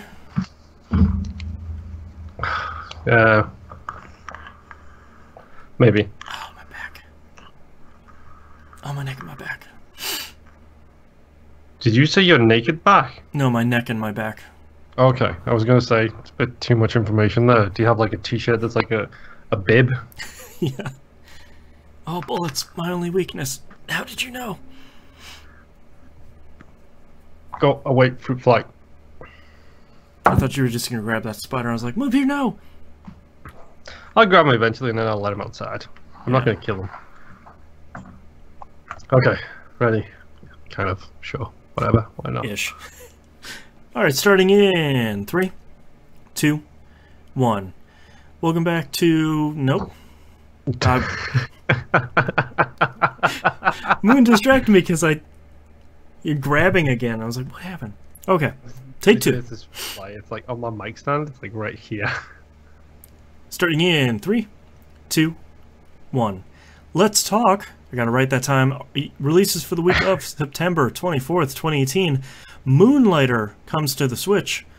Well, there you go. There's another popular indie game heading over to the Switch. Yeah, I really wish they would have patched the trophy issues on the PS4 so I could go get the Platinum, but I don't think they ever will, and that's a real bummer. So, yep, because I'm not going to kill 1,000 enemies in one sitting. That's too much. Really, that was one. 1,000 enemies of each biome. You have to do it in one sitting. It doesn't save your count between, like, when you close the app and open it back up. That's rough. Yep. A game Vampyr and I have been looking forward to for a really long time. This is the Police 2 comes to consoles, Switch, Xbox One, and PS4. Oh, no. I know. Dude, I didn't think I'd have to start spending next week. I was hoping for, like, at least 2 more. Yeah, I've seen very little from that game. I think primarily because not a lot of people have been playing it, which is a bummer. Same could be said for the first one, though. The only reason that made it on our list, I believe, was because I happened to watch a quick look of it, which Vinny happened to play. Right. Which that is a Vinny game, though. Exactly. Yeah. We should all listen to Vinny more. But yeah, this comes out. I'm gonna scoop that up real quick and check that out. Valkyria Chronicles 4 comes out on PC, Switch, PS4, and Xbox One. You sort of already know what that is, so I don't. And I'm fine with not knowing. I don't need to buy another game. Move on to the next release, please, Mr. Boston. I think you would really like that series because it's a little bit more actiony of an XCOM game, but it still keeps the strategy roots. Great. It's pretty cool. Life is Strange 2 Episode 1 comes out on PC, PS4, Xbox One. Stop the bleeding. I can't take it. I don't have a job. I don't have a paying job. To be specific. Well, kind of, you do, but all of the money that we make from here goes into funding this thing. That's true. Yeah, it's a self-feeding beast. Patreon.com/E1M1. Yes. So yeah, I guess I'll also start that game this week. Next up, Hollow Knight comes out on PS4 and Xbox One. Yay! Let the madness continue. Yeah. Madden is officially out. Madden has been out for a couple of weeks now. I guess the year of game has begun. Yeah. I cannot wait for I can't wait to play Hollow Knight again, a game I just finished mere weeks ago. Dragon Ball comes out in 2 weeks, Boston. I know. Dragon Ball Fighters comes out on the Switch. I don't know anything about how that looks or performs on that platform, so might wanna hold off on that until some impressions are out. Yeah, don't do what. I feel bad for it. I got angry text messages from T-Bone Rocks from the community this week. I got an angry DM on Discord. In regards to Dark Souls on the Switch, by any chance? Yeah. Yep. That it runs really great and looks like it has a layer of butter on top of it. Yep. Yeah. That's a bummer. But at least the network trial was free. Yeah, it's the 80s adult movies filter. Yeah. Yeah. And last but not least, Jake Hunter Detective Story Ghost of the Dusk comes out on 3DS. 3DS, that's fine. So, man, there's your one game. There you go. Right. Got one for you. Alright, let's start the show with a showstopper. This week's worst news in probably about 15 different ways. Telltale Games has confirmed their huge layoffs and studio closure. Yep. So, let's talk about all the ways this is terrible. Yeah, let's get the blaming out the way first, shall we? Yeah. AKA it kind of serves them right. Not the individuals. No. Like, for the record, the employees, they are going through some rough times. I'm talking about the higher-ups. It serves them right, because from all of the horror stories we've been hearing out of Telltale's for, what, at least 2, maybe 3 years now? Well, I feel like it's hard because... So let's get some facts out of the way here first, because the real dirty stuff of it is none of the employees get a severance package. Yep. That sucks, and that's unacceptable in 2018, especially because there were a bunch of people that got hired on last week and moved across the country. That is the worst. Telltale hasn't made an official statement, but it looks like everything except for one title is completely canceled. That includes The Walking Dead, the final season. Looks like we'll probably get 2 episodes of that, and that'll be it. 25. Which we have already bought the full version for. Yikes. There are 25 employees left at Telltale. It appears to finish the Walking Dead game for Netflix. Yep. Which is a thing I had totally forgotten about. I feel like, going back to what you were talking about, I feel like they were, when you're running down a hill too fast and you're sort of pinwheeling your arms and you're pretty sure you won't be able to stop and you're going to fall on your face. Yeah. I feel like that's been Telltale's fate. Unfortunately, as soon as the first season of The Walking Dead, the game was a success, because they went from, I think they were 50 employees or so. Yeah, known and doing okay. Yeah. Keeping everything within their reach. 400 employees. They're scooping up license after license and not really getting a lot of stuff out. And people pretty quickly got sick of the engine. And I feel like we can't discount the just blatant jankiness of that engine. For a lot of people seeing... The first question for most people when the new Telltale game gets announced, they'd go, does it have a new engine? When the answer is no, they'd say, I'm not going to pick it up. Yep. And we even discussed it, like, what was it, a month ago, when they said they're halting all projects going on and working on the engine. Yep. I believe our immediate response was, shame that wasn't 2-3 years ago. Yep. And the... Like you're saying, the horror stories that are coming out of ex-Telltale employees now about the depths of mismanagement in this company are staggering. People working crunch, 60, 80 hours weeks for years and years to get this stuff out. Literally told, you're done, you've got 30 minutes, come back tomorrow to get your stuff. Yep. That's just... It's such a bummer, and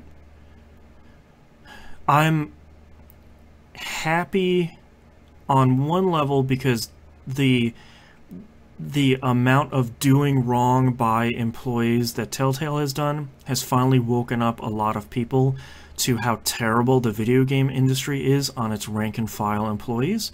Yep.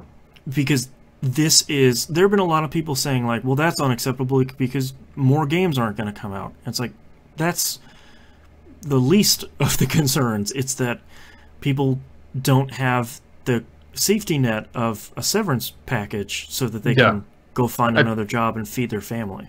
At the end of the day, we paid for the full season of Walking Dead, the final season, and I would have loved to have seen that come to a close. I would love to see the end of that story as they wanted it to. Yep. But what's more important, our loss of, let's do the math here, let's say, I don't know, like $20 $32 or whatever it is for the episodes that we're not going to get, or the fact that someone uprooted their life, their family, they moved to a different part of the country, and they get laid off with no warning, no notice, and no information that it was coming beforehand, or that these people who work ridiculously long hour weeks, which I can totally relate to. Oh yeah. Then don't get any leave, don't get any notice, don't get any severance, don't get any safety net at all for them. This is the problem with the... I'm going to phrase this, and it's probably phrased poorly. The cash grab mentality they have had since Walking Dead Season 1. Yep. I think that's the best way to put it. Because they assumed that this license would work, so everything else would work, and Tales from the Borderlands is probably one of the greatest games on this generation. Mm-hmm. Nobody expected that one to work, and my wife and I actually went through, and we went through all the games in release order, and while we are Telltale fans, specifically Walking Dead generation Telltale fans, like neither of us like Sam and Max, neither of us like Back to the Future. We're not some of their offshoot early stuff. Yeah, we like this version of Telltale games. We like their games. But whether we like them or not, they have been getting progressively worse. Yeah. Both sales and reviews-wise. They've been going further and further downhill. And yet they still didn't make any changes. They were still just announcing everything. And someone in our Discord, or I think it was either our Discord or No Quarters Discord, quite rightly pointed out, they went and licensed with Disney for Guardians. Yep. I don't see that being cheap, and I wouldn't be surprised if that was the first nail. Yeah. Yeah, I wonder if, you know, like they're running down the hill too fast. It just, at some point, it's just uncontrollable. And I think you're seeing some people probably non-litigiously allege that the old CEO, the one that's suing, I guess, maybe still suing Telltale, I'm not sure, you know, for gross mismanagement. Sounds like a lot of stuff just came straight out of that dude. Yeah. And it sounds like they didn't oust him early enough and just couldn't recover. Mm-hmm. I mean, it's the same old story. Like, we'll wrap back around to this in questions, because I don't want to go into too much, like, because we have a genuinely good heartfelt question about this in our Discord thing. But like, on the news in general, the one best thing about this kind of thing happening to me is always the rallying cry from other people. Yeah. And one of my favorite things, yes, I'm biased towards them. Yes, I think they're a fantastic publisher and developer. But the fact that it looks like Ubisoft basically hired a restaurant for the afternoon and said, yo, come and get dinner and speak with us. It's our treat. Yeah. Like, stuff Super like cool. that is always so good to see in this kind of situation. It's the same with, like, magazine layoffs, especially video game magazine layoffs. Yeah. When they close down a magazine, you immediately see, like, publishers and things come out of the, like, other websites come out of the woodwork and say, this is what we're looking for. Come and speak to us. Yeah, the only thing that I thought coming out of this is this would be a perfect purchase for Microsoft. Yeah. You invest in the studio, you invest in the licenses, which Microsoft will have the money and the clout to potentially get those set back up. You invest however much money and time it takes to get that engine to where it needs, and start staffing the company back up and start putting out some of these games again. And I feel like if you could keep that ball rolling and keep that studio in place, they could continue to put out really great stuff. Yeah, my first instinct, I mean, I think Microsoft is probably the better shout for this. Yeah. Like you said, they have the clout for those licenses. And they need more big wins like that. Yeah, and I think it again, it's the heart and minds fight, and that is a good heart and minds fight move, is let's scoop up Telltale. We're Microsoft, we've got the clout to turn around and say to Disney, yo, we're making Guardians 2. Right. We've got the clout to say to Warner Brothers, me and you, let's make a little money with Wolf 2, which is, I wanted the end of Walking Dead season, whatever season it is, the final chapter. I wanted Wolf 2 more than anything else. My first instinct was THQ Nordic. Yeah, I also like that one, because they're scooping up just a anything bunch of they really can get. weird stuff. I mean, they picked up Darksiders. They picked up a whole bunch of THQ stuff when THQ went down. It's going to be THQ soon. It's not even going to be Nordic anymore. Yeah, it's they're just going to be THQ chop again. that right off. Yeah. But they also didn't they recently get the Saints Row stuff? I believe so. Yeah. And they also got Red Faction, I believe. They did. So all of the greatest hits of the last gen that just sort of need the next step. Yeah. Yeah. So as we always say, and I mean especially because they were done wrong in this one, I really hope that everybody lands back on their feet. It's been really great to see publishers large and small and developers large and small come together and say, use this hashtag, we are looking for people, you know, we're gonna hire you guys. So yeah, fingers crossed. I always love it when that type of stuff happens. Like the same thing with this stupid there you go, THQ Nordic, the Kingdoms of Amalur. Oh, there's another one. Yeah, there's another one that THQ just snapped up. The same thing happened when that studio went on that, and it's just, especially considering that was an area that didn't have video game development, and then everybody locally was just like, okay, here are the ones closest that we can help you with. Right. Next news story here, the Assassin's Creed, wrong series. The Ace Attorney series, very similar, is about to make its debut on Switch, PS4, Xbox One, and PC. Please go play these if you've been interested in them. They're these first 3 games are all so good. I've only ever played the first one. If you liked the first one, I feel like the other ones are even better. That's what I heard, but by the time I got around to playing 2 or looking into 2 and 3, my DS was on its way out. Oh, yeah. And then I had to make the decision to pick up another DS, pick up a 3DS, or not pick up anything. To make you feel better, this one isn't coming out until next year. So oh, thank goodness. Got a little bit of time.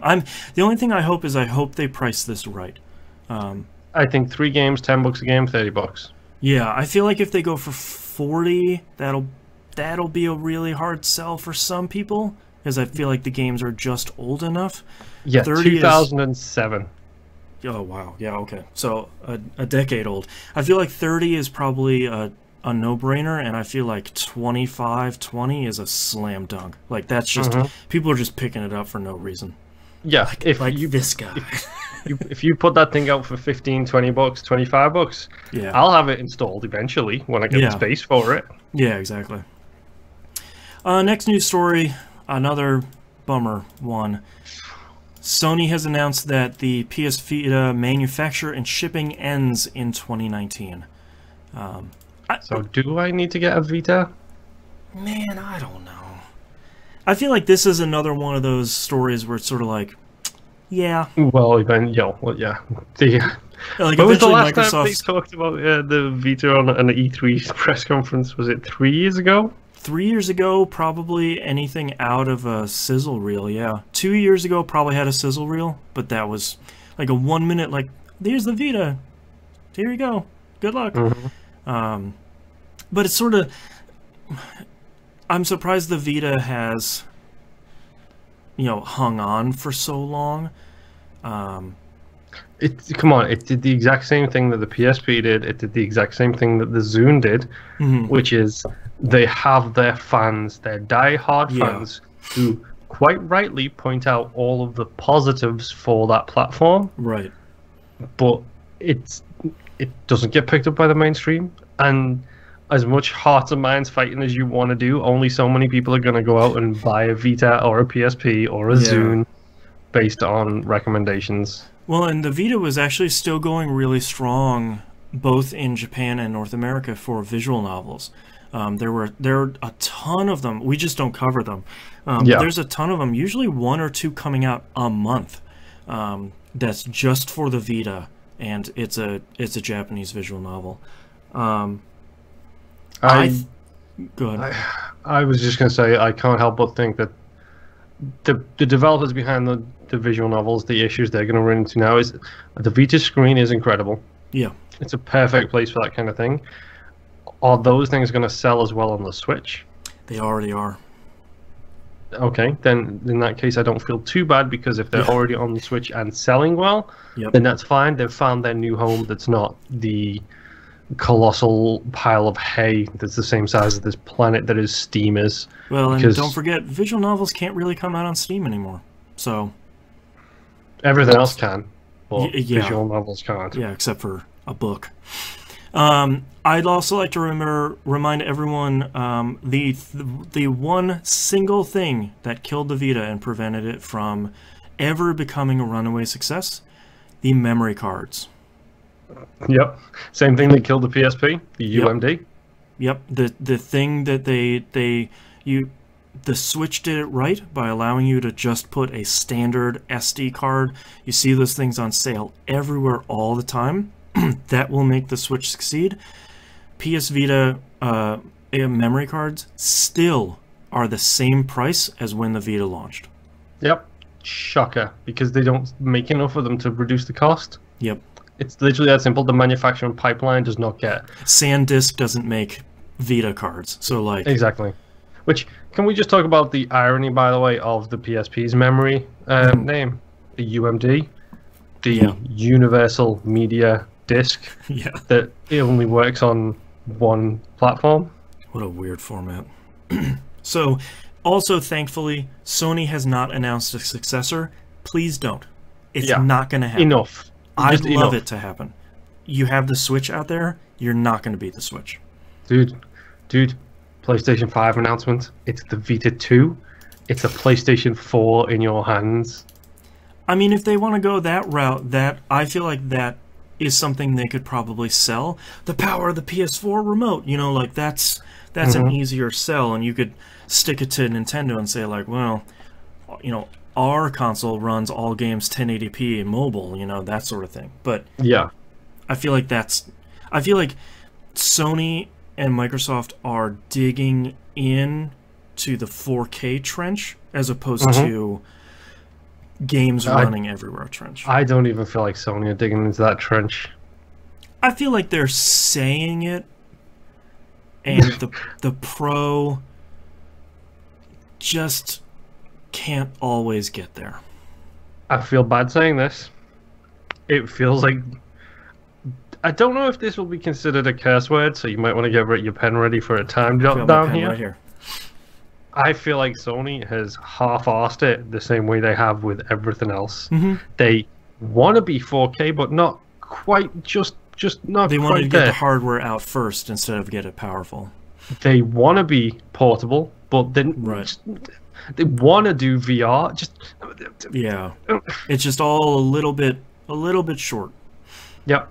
Whereas I will give Spency all the credit in the world here. He took over Microsoft and he said, no, this is going to be the most powerful console available. Never mind your phones, never mind your PCs, never mind all that stuff. We're gonna make a box, and that box plugs in your TV. Yeah. Yeah. Speaking of Sony, next news story: PlayStation Now is making portions of its games downloadable, and by portions I mean PS2 and PS4 games, not PS3 for some reason. I feel like this is the step they needed to make towards Game Pass. The next step is it's got to be way cheaper, bro. Yep. Just full on. It's nearly triple the price of Game Pass. That has to come way down, especially since the thing is, if you want to beat Game Pass, you have to have the title parity to it. I feel like when you look at Game Pass, I have Game Pass because Forza Horizon 4 is going to be on there. Yep. I would have PlayStation Now if Spider-Man was on there and I could download Spider-Man. I would do that. Or any of the exclusives they have. Uncharted, Last of Us 2. Horizon Zero Dawn is significantly old enough to show up on a service like this. But you have them pushing Bloodborne, Until Dawn, God of War 3 Remastered, and it's like, those are good games. But they're also games that are a couple of years old. And the service is too expensive. How much is the service? I think it's still... it's $20 a month.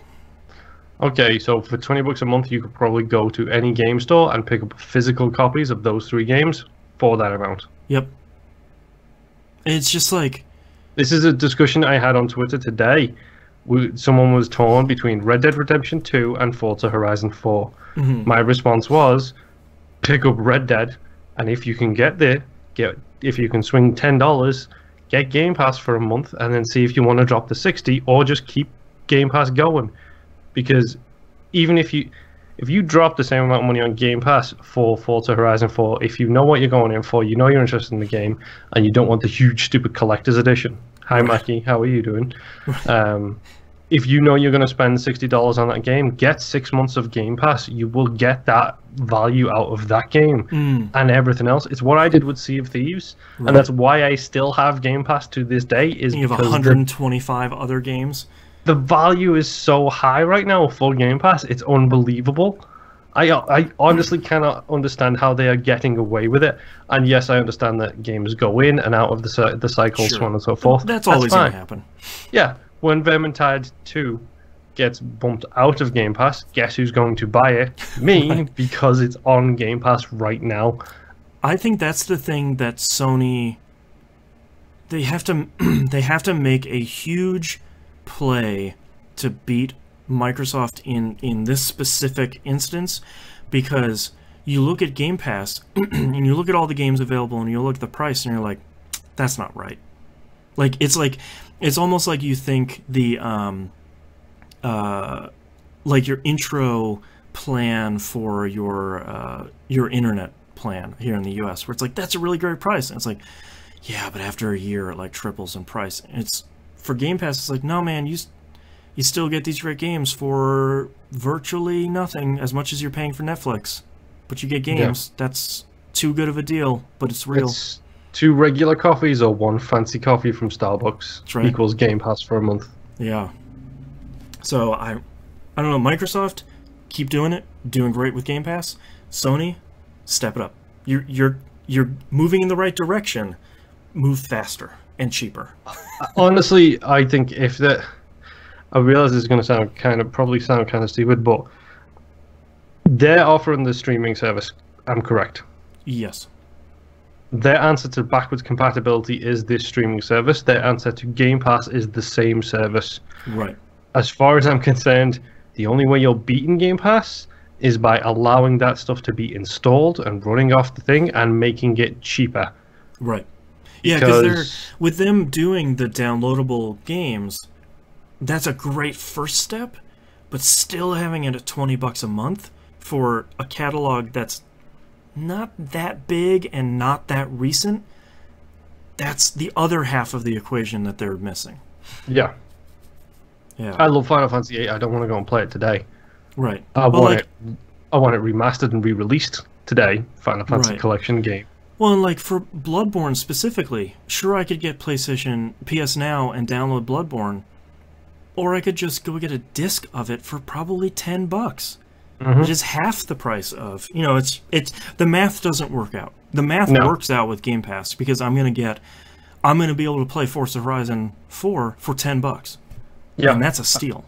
And that's a brand new game that's literally coming out in like 2 weeks. The only thing I was a little bummed out by that I found this week, which is completely understandable, is you can't preload Game Pass games. Yep, it's one downside to the service for me. Yeah. It's one of those things. For me, yeah. My wife finishes work before I do, so she can download Horizon 4 for me, or I can start it at 12:01 the morning it releases and have it be ready for me the next morning when I use the app to download it. It's one of those things where I found that out because I had saw that Big Mackie over at News Quarters. News Quarters. Boy, I'm already getting tired. Had preloaded it because he bought it, and I was like, ooh, I should go preload the Game Pass, and you can't do that. And I was like, okay, I understand why you don't want me to do that, and it's $10, so I don't really care that much. By the way, Bloodborne, brand new, $15. Yeah, I think you know what to do, listeners. Go play Bloodborne. A game that a platform that Bloodborne definitely will not be on is the newly announced Sony PlayStation Classic, which is a platform I'm super pissed off about. But let's get the details out of the way. Is that a curse word? No. Okay. It will be launching on December 3rd this year for $100 and will come with 20 classic titles. So far they've announced Final Fantasy VII, of course, Ridge Racer Type 4, which is awesome, Wild Arms, and Tekken 3, and it will come with 2 replica controllers. Why I'm really pissed off about this... Shall we talk about the price first? At $100. That's fine. They're all going to be $100. You know, like that's... I feel like that's too much by about double. Yep. But that's how I feel. That's what the market is okay with because of the NES Classic. So, honestly, I think Sony are going to learn real quick that they ain't Nintendo. Yeah. I feel like there will be... I feel like there's... The rest of the announcements for the platform are probably going to be pretty important. And I know a bunch of people will probably buy it just to have it. You know, like, oh, I love the PS1, and it's so tiny, and it's cute, and, you know, it comes with all these games. The part that I'm really pissed off about is, and this extends to Sega, Nintendo, and now Sony, I really hate that these are happening, and not proper, backwards compatible, virtual console style platforms. Those aren't happening on other consoles because of these products. Yep. Well, Sega did just release their collection, and Sega have done a pretty good job of doing those collections, like the Streets of Rage collection, the Wonder Boy collection, stuff like that. As long as they run well. Yes. The thing that bothers me is they have games that are... All of these companies have games that are broken that they are not updating to fix issues with. Yep. They're instead doing this. I get it, probably a different division, whatever, that's fine. But at the same time... Nintendo are the biggest guilty party here because you have an online store. You have the capability to put these games and the licenses to put these games on your existing platform, but you won't. And I know they just came out with 30 games, 30 NES games with the online pass. That's not good enough because for your online pass, it should be like Netflix of old, where it's every NES game that they could potentially get their hands on are just in this giant list in the Virtual Console app on the Switch. Sony should be doing the same thing. If they want to stick it in PS Now, that's fine. They can say, the majority of PlayStation 1 games are now available on PS Now. Great. That $20 a month goes a lot further than it did before. But instead... this was like my breaking point for Virtual Console. Like, either you need to do it or just stop revisiting these old games completely. But $100 for basically a Raspberry Pi and a PlayStation shell they're gonna make a lot of money. Yeah, they are. And I can't remember who posted on our Discord, but comparing that and the PS TV, which was a very tiny little PlayStation as well. It looked even cuter, and that thing also has like screen and remote play with like the Vita and the PlayStation 4 and everything else. It's like, okay, you've done this before, dudes. You just didn't market it as the PlayStation Mini. The problem with a PlayStation TV though, it's a mini Vita that you hook to your TV, but no one wants a Vita. So like they chose the wrong platform. So, I don't know. I'm grumbly about it. But last news story here, Castlevania Symphony of the Night and Rondo of Blood receive ratings for the PS4, potentially called Castlevania Requiem, collecting 2 of the better modern Metroidvanias.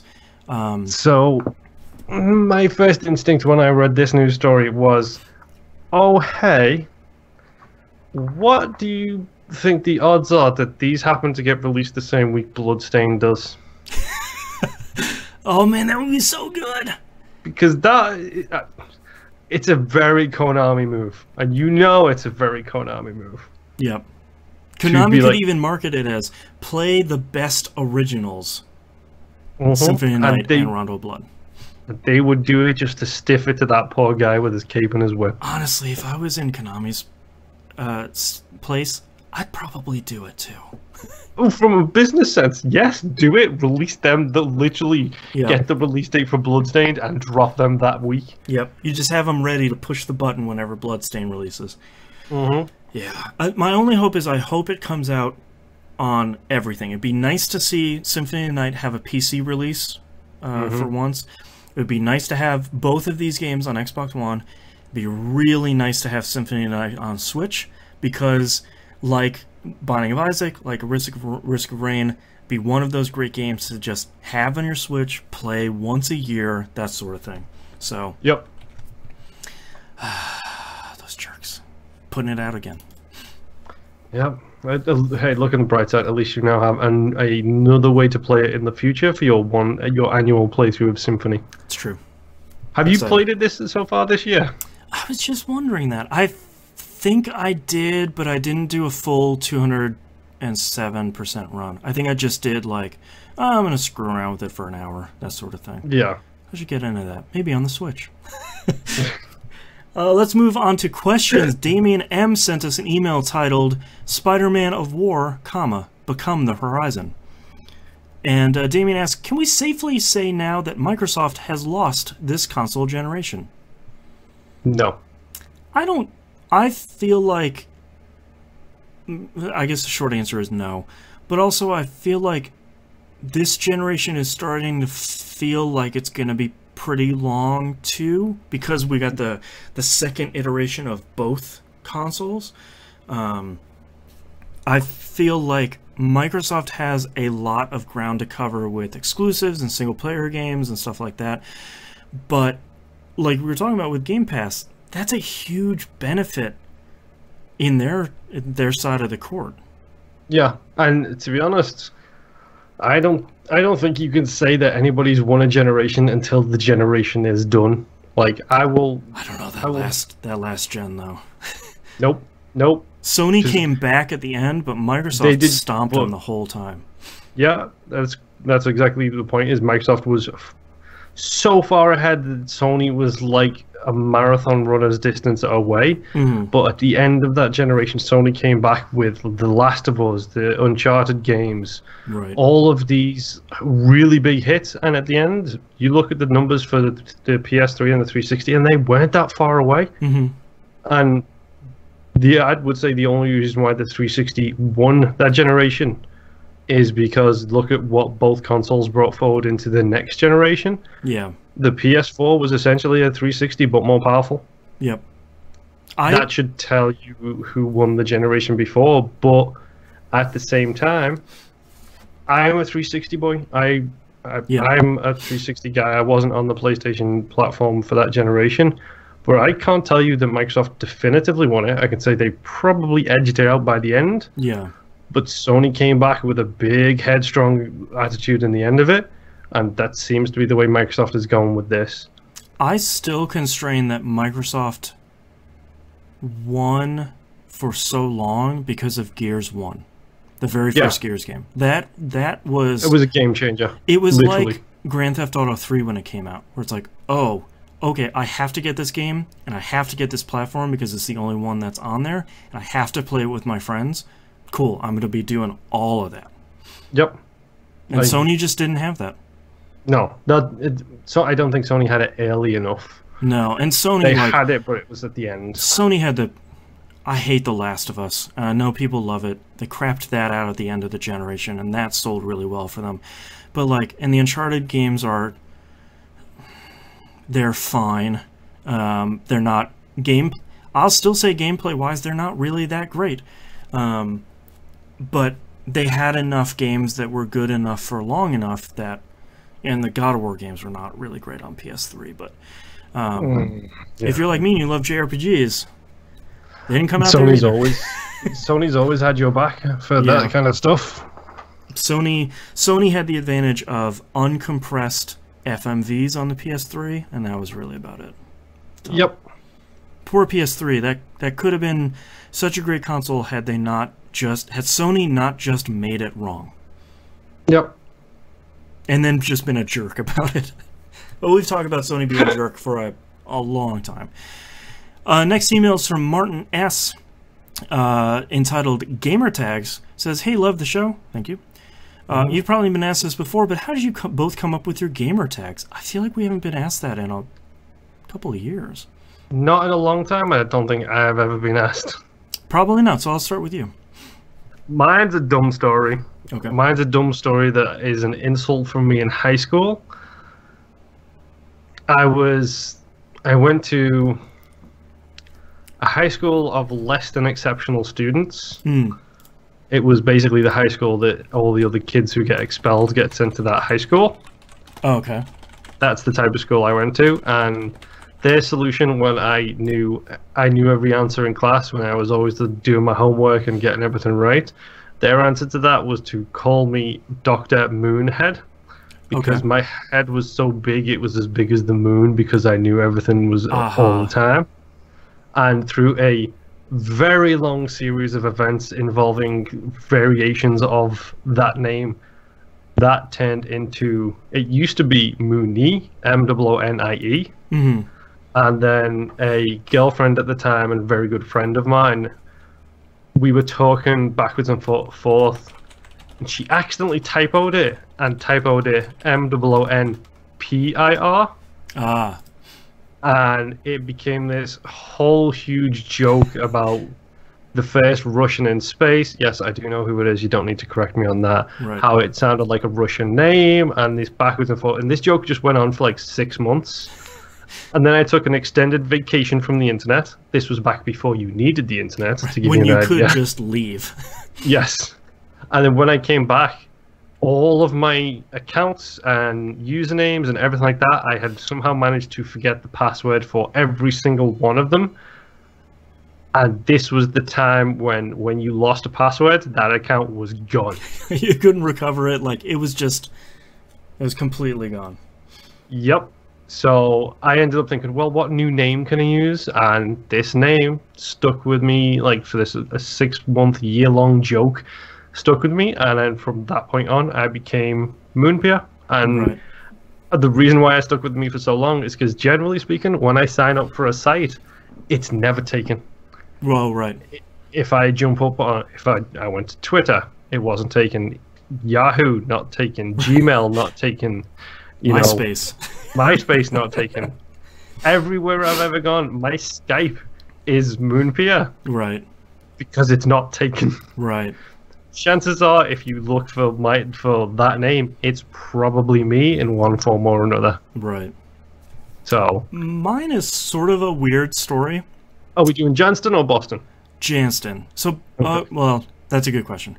Boston, we were going around senior year of high school, and we were giving each other dumb, nonsensical nicknames, and mine was Boston because it just didn't mean anything. And when I got to college, there were 5 or 6 other Michaels on my floor alone. I was like, well, I'm gonna give myself this dumb nickname. It's kind of stupid, and it stuck. Yep. Because it's stupid. Jansen is actually semi-interesting. I started playing World of Warcraft in the invite-only pre-alpha, so like when it was super broken. And I was using the name generator and just like hitting name after name. And up came Jansen without the T. And I was like, oh, that's kind of fun. And I took it, and it said, oh, well, that one's already in use. And I was like, well, Janston seems kind of fun, and that wasn't in use. So I like that, and I've just been using it ever since. It's sort of a problem, though, because there is an electronic artist who goes by the name of Jant Sin. It's the T and the S are reversed, and I get a lot of his fans on Twitter. He's very nice, but everyone's saying like, "Hey, I just saw your Red Rock. Your set was awesome." It's just like not me. That would be a really great life, but that is not me. He should change his name to Jan's Synth with a hyphen. There you go. That would be so great. I think it's his last name though. But dude, get it legally changed. Jant Synth is so cool for an electronic artist. Kostermal says Jansen or Jansen with 2 S's is the most common family name in Belgium. Look at that. We learned something new today. That's cool. But we have a couple of other questions here, but I just heard my kids screaming downstairs, and my wife just sent me a text, so we're going to have to cut this episode short. And by short, I mean 2 hours and 15 minutes.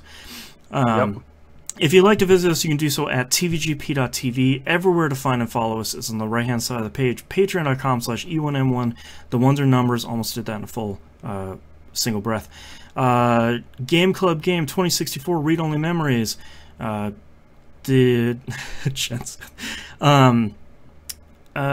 forget to follow us on all sorts of places we live stream. We'll see you all next week. Right, like, subscribe, 5-star reviews, please, etc., etc., etc. Click the bell to get notifications. I couldn't sound like I want to kill myself more than when I try and pimp something. I know. It's hey guys, please. It took me so long to figure out that promoting yourself is not bad, because you're the only one that's going to do it. Yeah. Yeah. I have a bunch of titles, but I already have one picked out that I really like, so why don't you hit me with yours? Okay. Interesting, if not slightly racist. Yes, and that's a veto. No, that's my #1 pick for this week. Yeah. Over-leveling my collectibles. Its birth name, because I thought that was amazing. Birth. Get my Spidey on. Spider Cop is great. Oh my god, my kid can't listen to this. My choice, and I know you vetoed it already, is Do a Quick Slurp, because it's so good. Do a Quick Slurp. 80s adult movie filter. Oh boy, yeah. You know what to do, listeners. Suggestions in chat. Satan, whatever. A couple of some stuff. Dr. Moonhead. And my personal choice is Jant Synth. Oh man. Well, I gotta say no. Do a Quick Slurp is my choice. So I have Space Constraints, The Return of the NeoGeo, interesting if not slightly racist. The other one I really like, which is Opposite Moonpier. I like just this like Manchester Moonpier that's just like living this double life that's completely opposite to who you are. Over-leveling my collectibles, its birth name, Do a Quick Slurp. And Mom's... You're laughing every time you say it. You know it's got to be it. It takes the title just for the fact that neither of us can say it without laughing. Yeah, I've got to circle it then. Do a Quick Slurp is our winner. Because it's just so dumb. You said it again and you laughed. Do a Quick Slurp. Hashtag phrasing. Alright, let's get started in 3, 2, 1. This is That Video Game Podcast, episode 570 for September 24th, 2018. Do a Quick Slurp. Get your straws out. I almost laughed while I was saying it again. So dumb. Yep. Alright, thanks so much everyone for watching live. We'll see you next week. Bye!